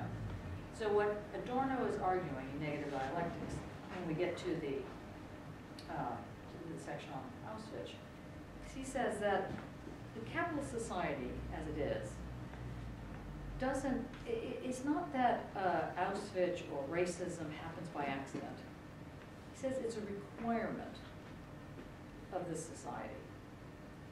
That's why there's racism. It's not that, you just have to figure out how to get there so that there's no racism. You have to figure out how to get rid of the father's no. Because it's the father's no that sets up this us-them.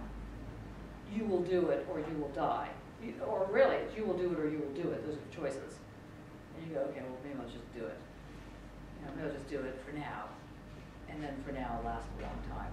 For now, it'll last the rest of your life. Unless you run away and become an artist.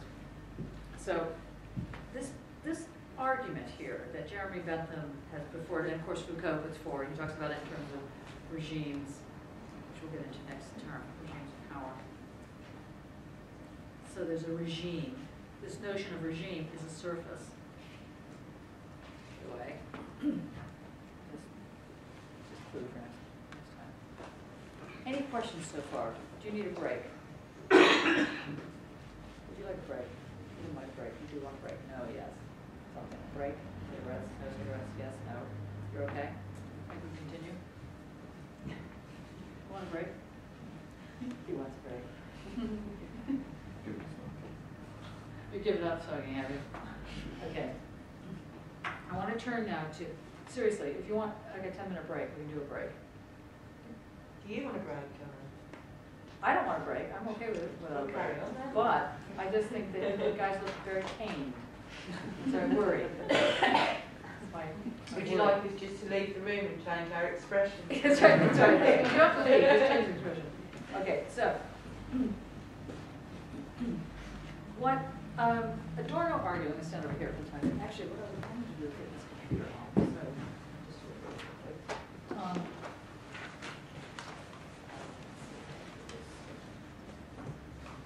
What Adorno suggests, oops, close the secret review, is that this no creates the plug hole, I mean the plug in the hole, the plug in the ozone, so that a totalized environment can reproduce itself without too much trouble.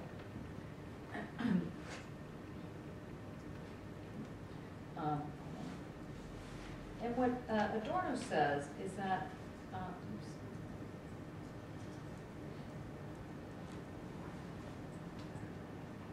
Sorry. I just want to bring this up so you can actually see it.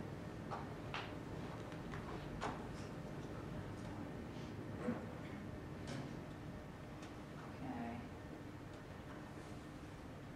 Right, okay.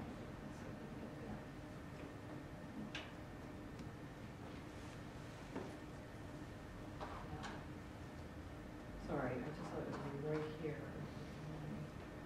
I didn't bring my stick with me.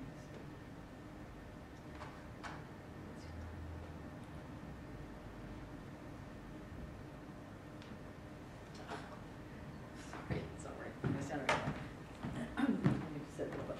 Okay, now what Adorno is suggesting, you have the father's no. You have this notion of the exit. You have these things that are kind of broken. They're maybe objective, maybe subjective, we're not certain about this yet. What Adorno argues, two things that you have to remember. One is that an object does not go into its its concept without leaving a remainder. So a different way of putting this is that the concept is never big enough to hold an object. That's his first point. He says it, I think, in pages 4 through 6 on Dialectics on Standpoint, and a little phrase within negative dialectics. He says, so in order to understand how the concept operates, including the father's no, including the surface, any concept, is to understand that when you look at the reality of something, the so-called objective moment of it, this goes into its concept, but it's not the concept that holds the whole object. The object always exceeds the concept. There's always something excessive that doesn't fit in. And what doesn't fit in? It's usually the sexual doesn't fit in. It's messy. It doesn't work. You can't calculate it. So the sexual is often the first thing that gets repressed, that gets flattened. Now, obviously, there has to be a certain amount of repression in a society in order for there to be a society. Too much repression, what Marcuse calls surplus repression, and it starts closing off on itself.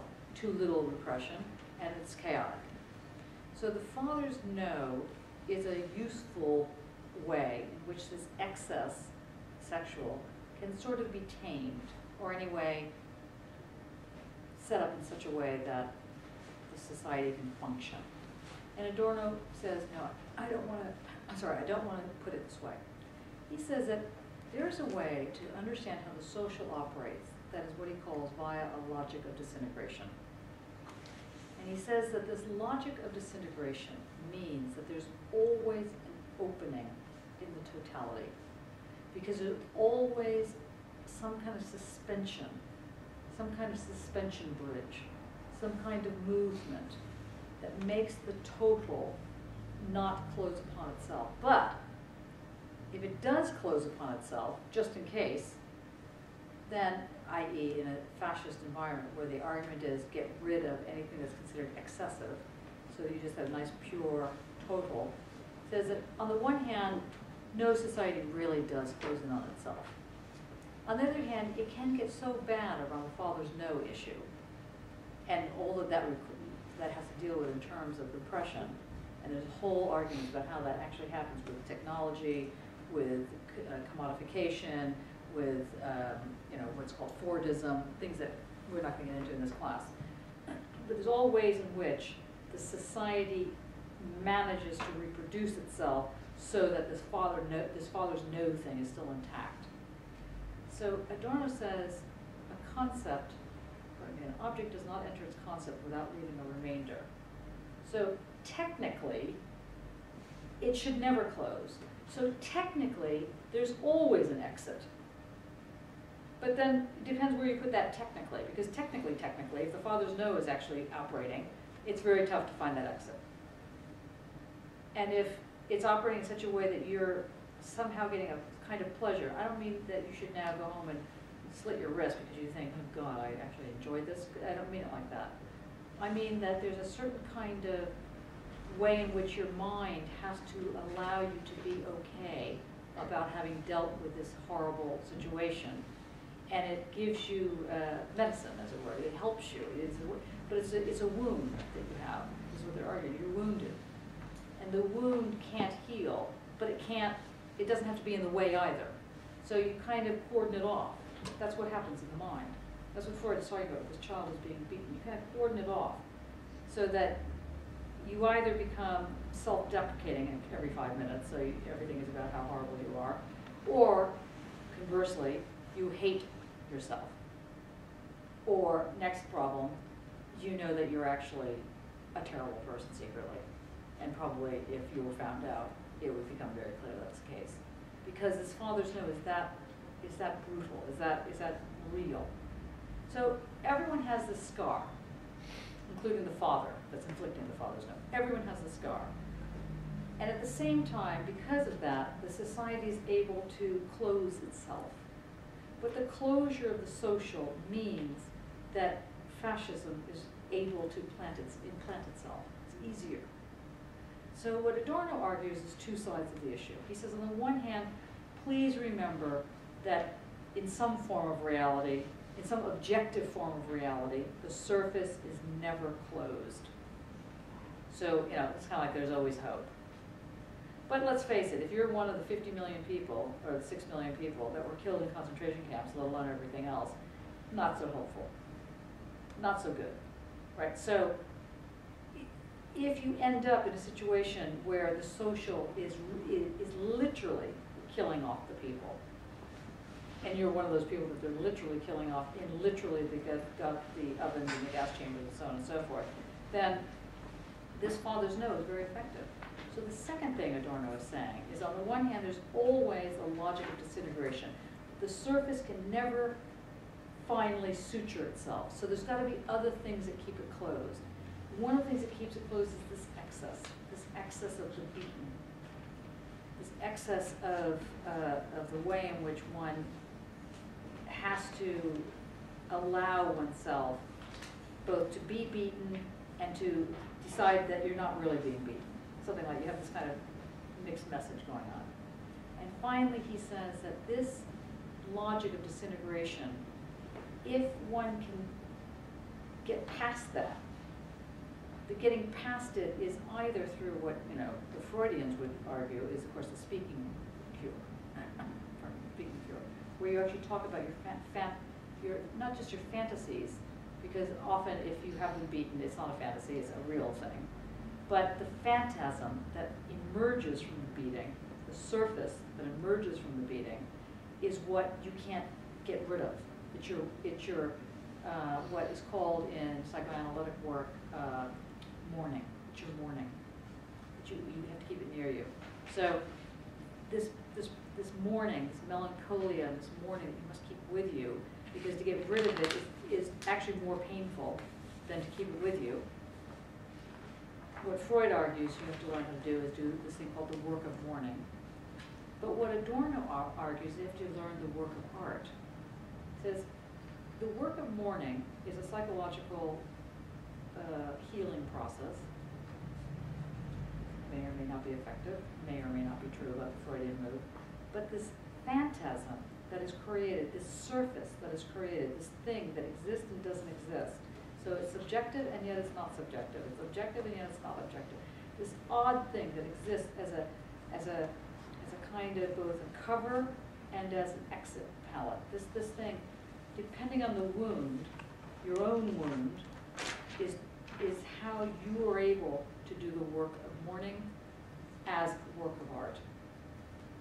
So what Adorno also argues is that to write poetry after Auschwitz, to be able to begin the work of art, is to understand the process of grieving and how that, I don't mean the process of grieving about the people that were killed, although I mean also that process, but the societal process of being able to get back to having an open surface, the opening of the surface. And so for the Frankfurt School, they are saying not only is it important to write poetry after Auschwitz, it's essential, because it's the only way to defeat fascism from the inside. It's the only way to get the phantasms, as it were, that attach themselves to you, the panopticon that attaches itself to you, that forces you to do it anyway, even though no one's actually standing there with a gun to your head. You go, that's all right, give me the gun, I can put it in my hand myself. No worries, give me where's that cane, here. That what Adorno is saying is that you need to recognize, you need to recognize in essence, you need to reassemble, recognize the way in which the father's no is with you. He's not saying get rid of the father's no, because you can't.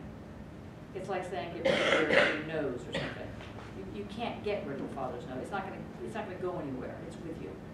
So you have to learn how to work with it. You have to learn how to walk with it. You have to learn how to deal with it. And the dealing with it doesn't mean you have to say, yes, it's not like AA and going, yes, I've been beaten. No. The dealing with it means you make it work for you. You make the father's no keep the structure open. That's what is required. And the structure to be kept open requires that the father's no is part of the surface. I feel like I've gone around a circle here, and I'm not sure if I feel like you're just catching little glimpses of it. It's like little twinkly things that, you know. But to recap them, you have this problem of the Enlightenment. It is a degenerate thing. Anytime you are challenging the status quo, you're going to get into trouble anyway. Now, sometimes, you know, what's his name? Oscar Wilde had over his library the importance of whimsical thinking. It was like never get rid of whimsy. Whimsy is like crucial to dealing with the father's no. Nothing is more annoying to a father's no than having glitter everywhere. You know, nothing can. It's funny how the power of that kind of thing. So the thing is that you have this relationship. You learn to do the work of mourning via the way in which it creates the opening, the maintenance of the opening of the surface. And if the surface can remain open, then it's kind of like you're able to then go forward with whatever it is you're going forward with. Not with a plan. It's not like you have plan B in your knapsack. You know, okay, now. And that was the whole point of Kierkegaard. Kierkegaard's work is not to say to you, did Abraham actually think, should I go with God's thing or should I tell Sarah? No, he was compelled to go in a certain direction. You are compelled to be here. No one's got a gun to your head saying go to art school of all things. That's the one gun that they don't have to your head, I think. Is anybody forced to go to art school? I mean, it's kind of interesting because where I come from back in Kansas now, where I come from, I, of course, didn't go to art for a very, very long time because, of course, that's what people did when they had nothing else to do or whatever the arguments were. You know, it's like that and basket weaving. That was my attitude toward it. So I started in the hard sciences. I went from the sciences to the economics to, you know, whatever. And until finally I was like, all right, already, I'll get there. You know, I'm there. But all the education that I had was much more of this aggressive, rigorous kind of analysis. And it was, and everybody in the class was there to either become a lawyer, you know, or whatever. People would come, in fact, even when I was teaching in environments, people would say, you know, I've got a C on this, how do you expect me to get into law school? That's how they talk. And you go, I don't expect you to get into law school. And they're like, oh, death. You know, nobody has this issue here. And it's not like you've given up living. So what makes you tick? How did you do it? How did you play with the father's no? That's a very sexual question I'm asking you. How did you play with the father's no? Don't miss what I just said. So how did you step up to the plate? How did that happen? See, what Adorno is saying is that however it happened, you didn't sit there and go, you know, I'm sick of this father's no. I'm not going to just, you know, screw everybody. I'm just going to go to art school or whatever. It didn't really happen that way. I would be surprised if it did. It's a long process. It's a painful process. It has some good moments, some fun moments, some playful moments, some glitter, whatever. But basically, you got here because there's a logic that's involved, and that logic isn't the kind of logic that is part of sitting there going, I think I'm going to do this. That's why the critical theorists in general, by which I mean Benjamin, Adorno, Horkheimer, Hannah Arendt, this group is saying, bizarrely, art allows one the ability, or gives one the ability, or gives one the space to keep this thing open. And it's not an easy thing to keep open. That's what's going on here.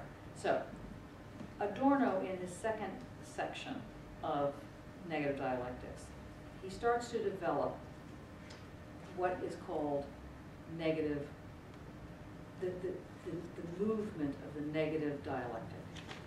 Because what he's now going to make an argument about, and this is a tough one, so anybody that's working on the negative dialectic part of these essays, it'll yield a lot for you, but it's also a very tough one to go into. He basically starts to explain how the surface is itself a negative.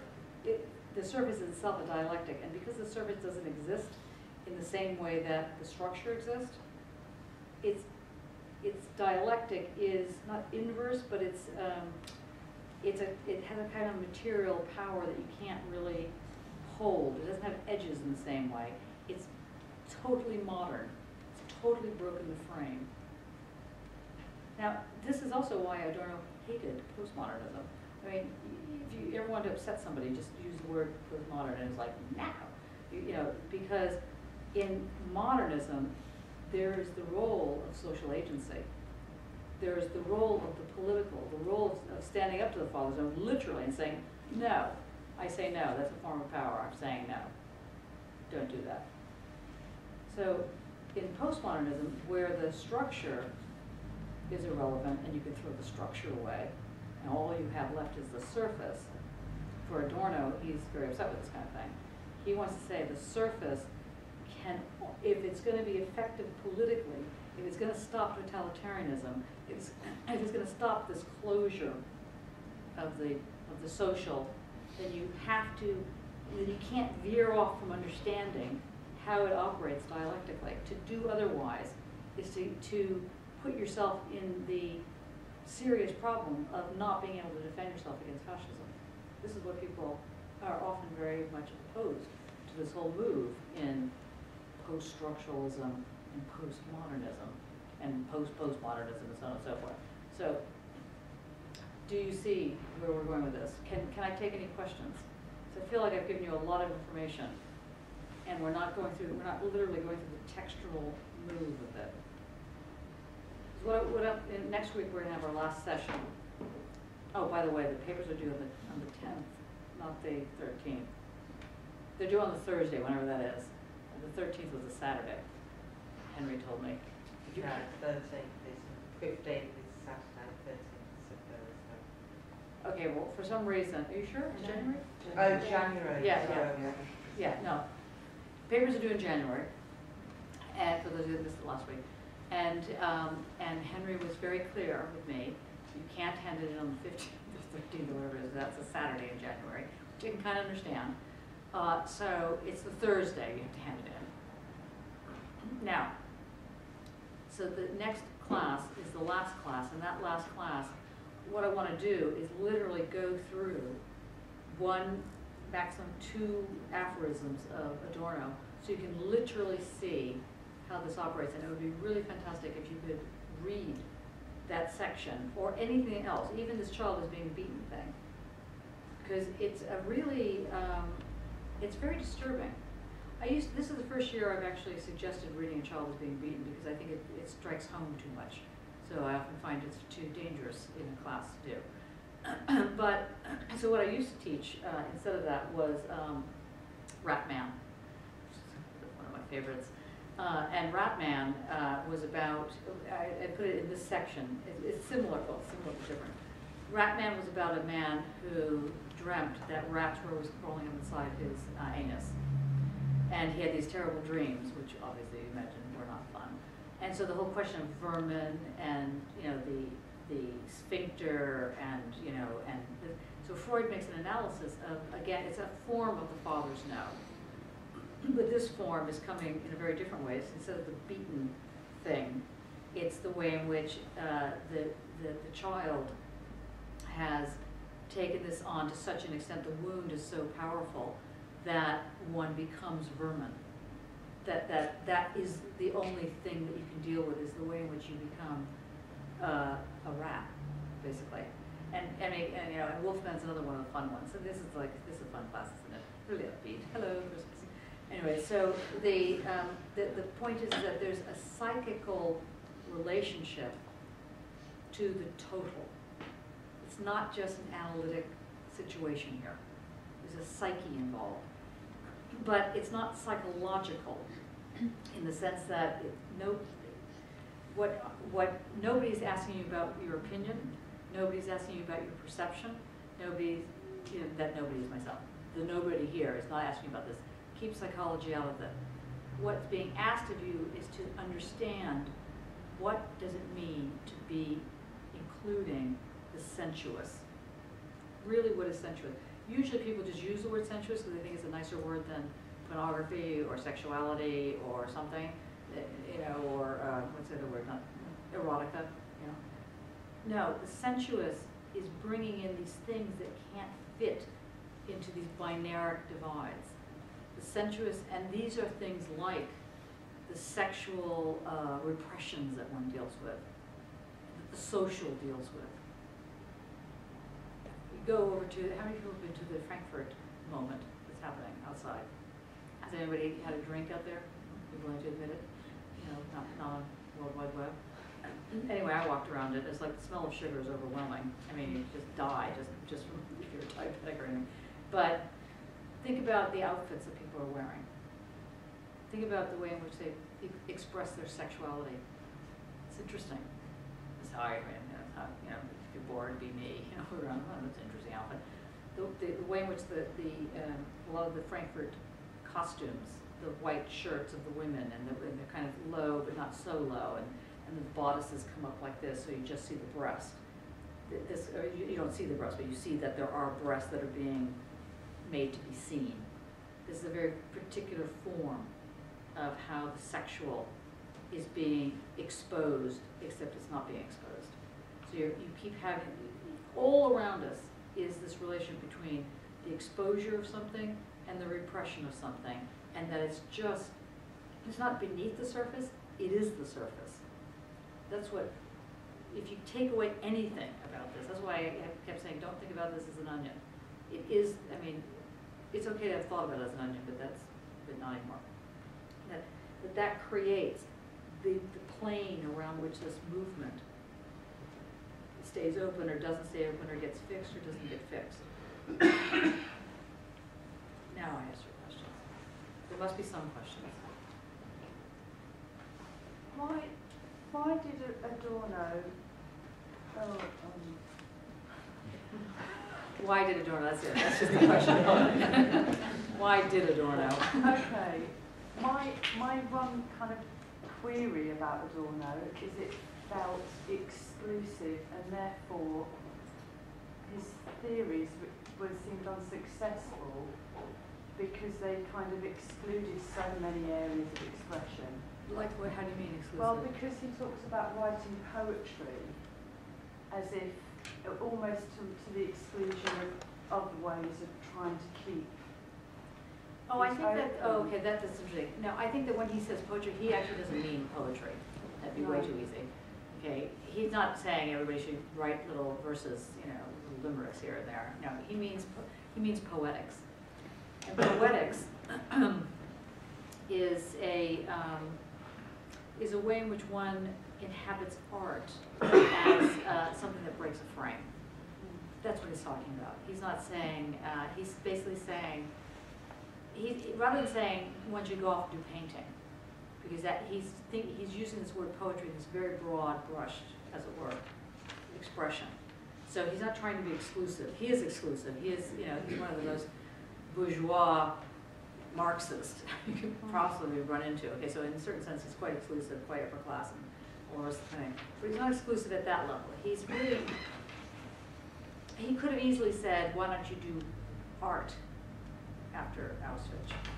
He could have used the word art in a certain sense, but by using poetry, it's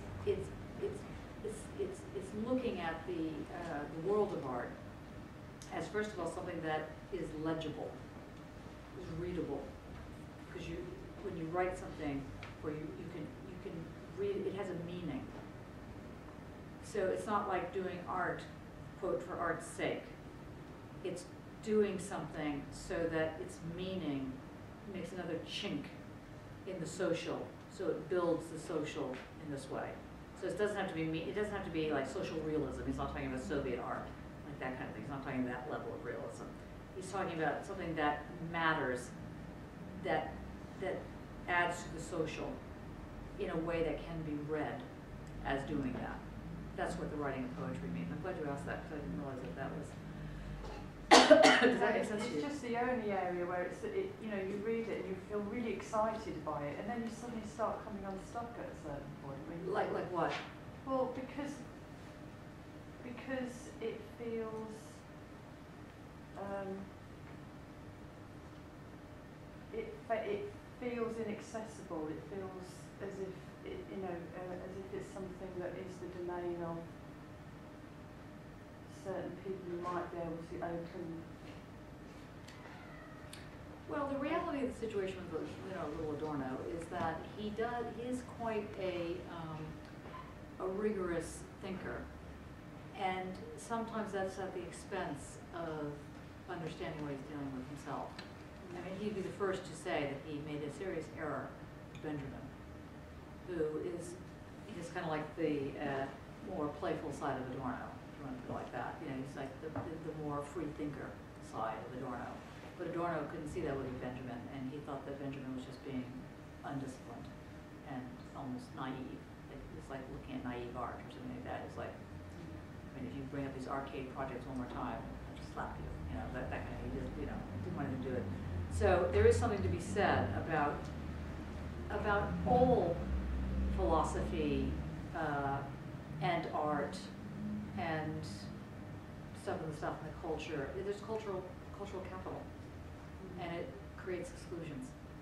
And he also has done that. And in fact, a lot of people that follow the Frankfurt School and the journal Telos and things like this, you can't find more arrogant groups of people to be tried. It is actually quite annoying because they have, you know, seen the light and they get it. And there's nothing like being around people who see the light. It's like, you just want to shoot them. You know, but the thing is that, but all of them have this. You know, really, I mean, the thing about analytic philosophy, they're almost like the worst group. You know, if you could actually, I mean, I say this as my people. It's just like, you know, what's wrong with you people? You know, they're just very tight. So you know, so they talk about repression, and then you look at them like, hello, have you looked in the mirror recently? You know, there was a guy whose name will remain unnamed at the moment, unless I decide to reveal him. Very famous in the Frankfurt School of today, and I did a conference on, I wrote a book called The Technologies of Otherness, and in this book I decided to do a mad event at the ICA with it, and it was the 8 Technologies of Otherness event kind of thing. So I've had all these philosophers and artists and whatnot coming, and we had a big couch, and we're sitting there with these huge screens everywhere, and this guy got on, he goes, the one thing that I don't get about today's, you know, kind of artists is that they all have, you know, tattoos. It's like, you've got to be kidding me. You know, you got to be kidding. This is what is upsetting you about today's art, that the artist is having a tattoo. And he went on about this tattoo and how the tattoos, you know, it shows that you're just primitives. You're primitives? You know, it just kept getting worse. You know, that sounds really racist to me. You know, why are you using the word primitive like this? And on it went. So honestly, you could just cry at the level of self-serving, navel-gazing stuff that goes on. However, I actually have a name for this, and I call it possessing the body. And I find that this happens whenever there is anything that in any way might appear to give somebody one leg up over nobody else. So someone's dying in a bed in a hospital. Who gets to be around the bed? It's the same thing. The body that's dying, or anyways being dissected, is philosophy, is the social, is whatever it is. Who gets to be around the bedside? Who gets to tell you, oh no, I'll deal with a doctor, you know, you're like the cousin or something? Who gets to come into the, you know, it's the possessing of the dead. And it's something that happens that one has to be prepared about. You know, because it happens in the art world, my God. You know, I mean, it used to be, and it probably still is in a very big way, who you sleep with. Literally. And if you're not sleeping with, you know, the various gallerists and whatever, you think you're going to get a show? Seriously? That's certainly how it is in Hollywood. And Hollywood is not that far away in that type of thing. In fact, one of my students produced a game called How to Make It in the Art World, and it was like Monopoly. And it was, you know, you roll the dice and you get to sleep with 3 curators, you know, and, you know, like that kind of thing. You get somebody to come in and does your CV for you. It's all possessing the body. Who gets to be around it? Who gets to be let in? Who isn't allowed in? This kind of thing. And Adorno, I think that his work is written in such an opaque way that often it just forces the possession of the body problem to show itself. That kind of thing. And I can understand being annoyed about that. On the other hand, he is so, once you can crack through that little possession issue of his, I think that it is very powerful, very viscerally powerful, because he's one of the few that really does get this question of the sexual repression, how it operates as a phantasm, how that operates as a surface, and how that creates the everyday. You know, so that's very important. And there's another writer that you might find interesting who died about 10 years ago, named Gillian Rose. In fact, that stone, that philosopher's stone that's outside my door, that's a quote from her. And she wrote a thing called Love's Work. So this whole thing, whenever you see the something work, remember that it's attaching itself to the work of mourning. That it's a process that one does. In fact, I was talking to Julia, I think it was, who was reading Hannah Arendt's comment on what is to be human and you know, in Arendt's human condition. It talks about labor. It's a bad translation. We should actually be talking about work. It's the work of art. It's the work of mourning. Like, how do you literally deal with it so that it's not always biting you on the shoulder and telling you what to do? And at the same time, so Adorno's very good at that. He gets that issue of the problem. And he does get what's going on there. Any other questions on that? John, did you have a question? No? I killed question. I was thinking about Catholicism is a real example of the father's no, isn't it? What is? Catholicism, Catholic religion. Oh, Catholicism, yeah. Yeah. Absolutely. In fact, Judeo-Christian religion, in fact, I'd go as far as say any established religion. So how do they escape this enlightenment? How do they continue? How does who continue what? Catholic religion. How do they It's because they like it. It's Yeah. something like it. Have you not seen those outfits? Seriously. What were you I think doing? about education, actually. Yeah. I mean, Particular actually, days. I was in, a panopticon type of thing, say it again? in a panopticon sort of way. Yeah. See, on the one hand, these very specific rules that come out of the Enlightenment thinking, rules of the game, rules of engagement, as they would say in war. And those rules are, there should be, and there ought to be, and there will be, and there is, depending on where you are in the frame, a separation of church and state for exactly this thing. So the primary way to try and deal with the father's no is to get the religion out of the state. And so you think that that would be the basis of the political in this country, for example, saying that they're, since the British and the French were like two of the most important elements of making up the Enlightenment. But I was on the steering committee set up by Labor for 14 to 17-year-olds to get them to think about, I don't know, humanities or something. And when I raised this as the basis of what I thought had to be on the student curricula for 14 to 17-year-olds, I was told I was being a communist, which was completely like, we're not talking about, you know, we're talking about people with SIRs in their names and serious education and they're involved in education. It's like, have you read Karl Marx? Do you know anything about communism? I mean, what about liberalism? Forget about whether or not I'm a communist or not. Have you read the Enlightenment times and the whole thing about separation of church and state? And, you know, Hobbes argues this, Locke argues this. We're not talking about, you know, these radical Bentham and so on. So I find it fascinating that today, in today's world, there's a shift to closing that down and to making it impossible or relatively impossible to establish the father's no. I mean, to break with the father's no. It's very hard. Foucault has a very good article on it, on the father's no. I think it's Foucault, right? He's got it's called the father's no. And it's connected with what he calls the four horsemen of the apocalypse, which is also involved with the father's no. So everybody's kind of playing around with this kind of thing. Do you have a question? Yeah. No, you just look at it. I pick on Sarah. You must have a question. I can see it. Okay. Any other thing?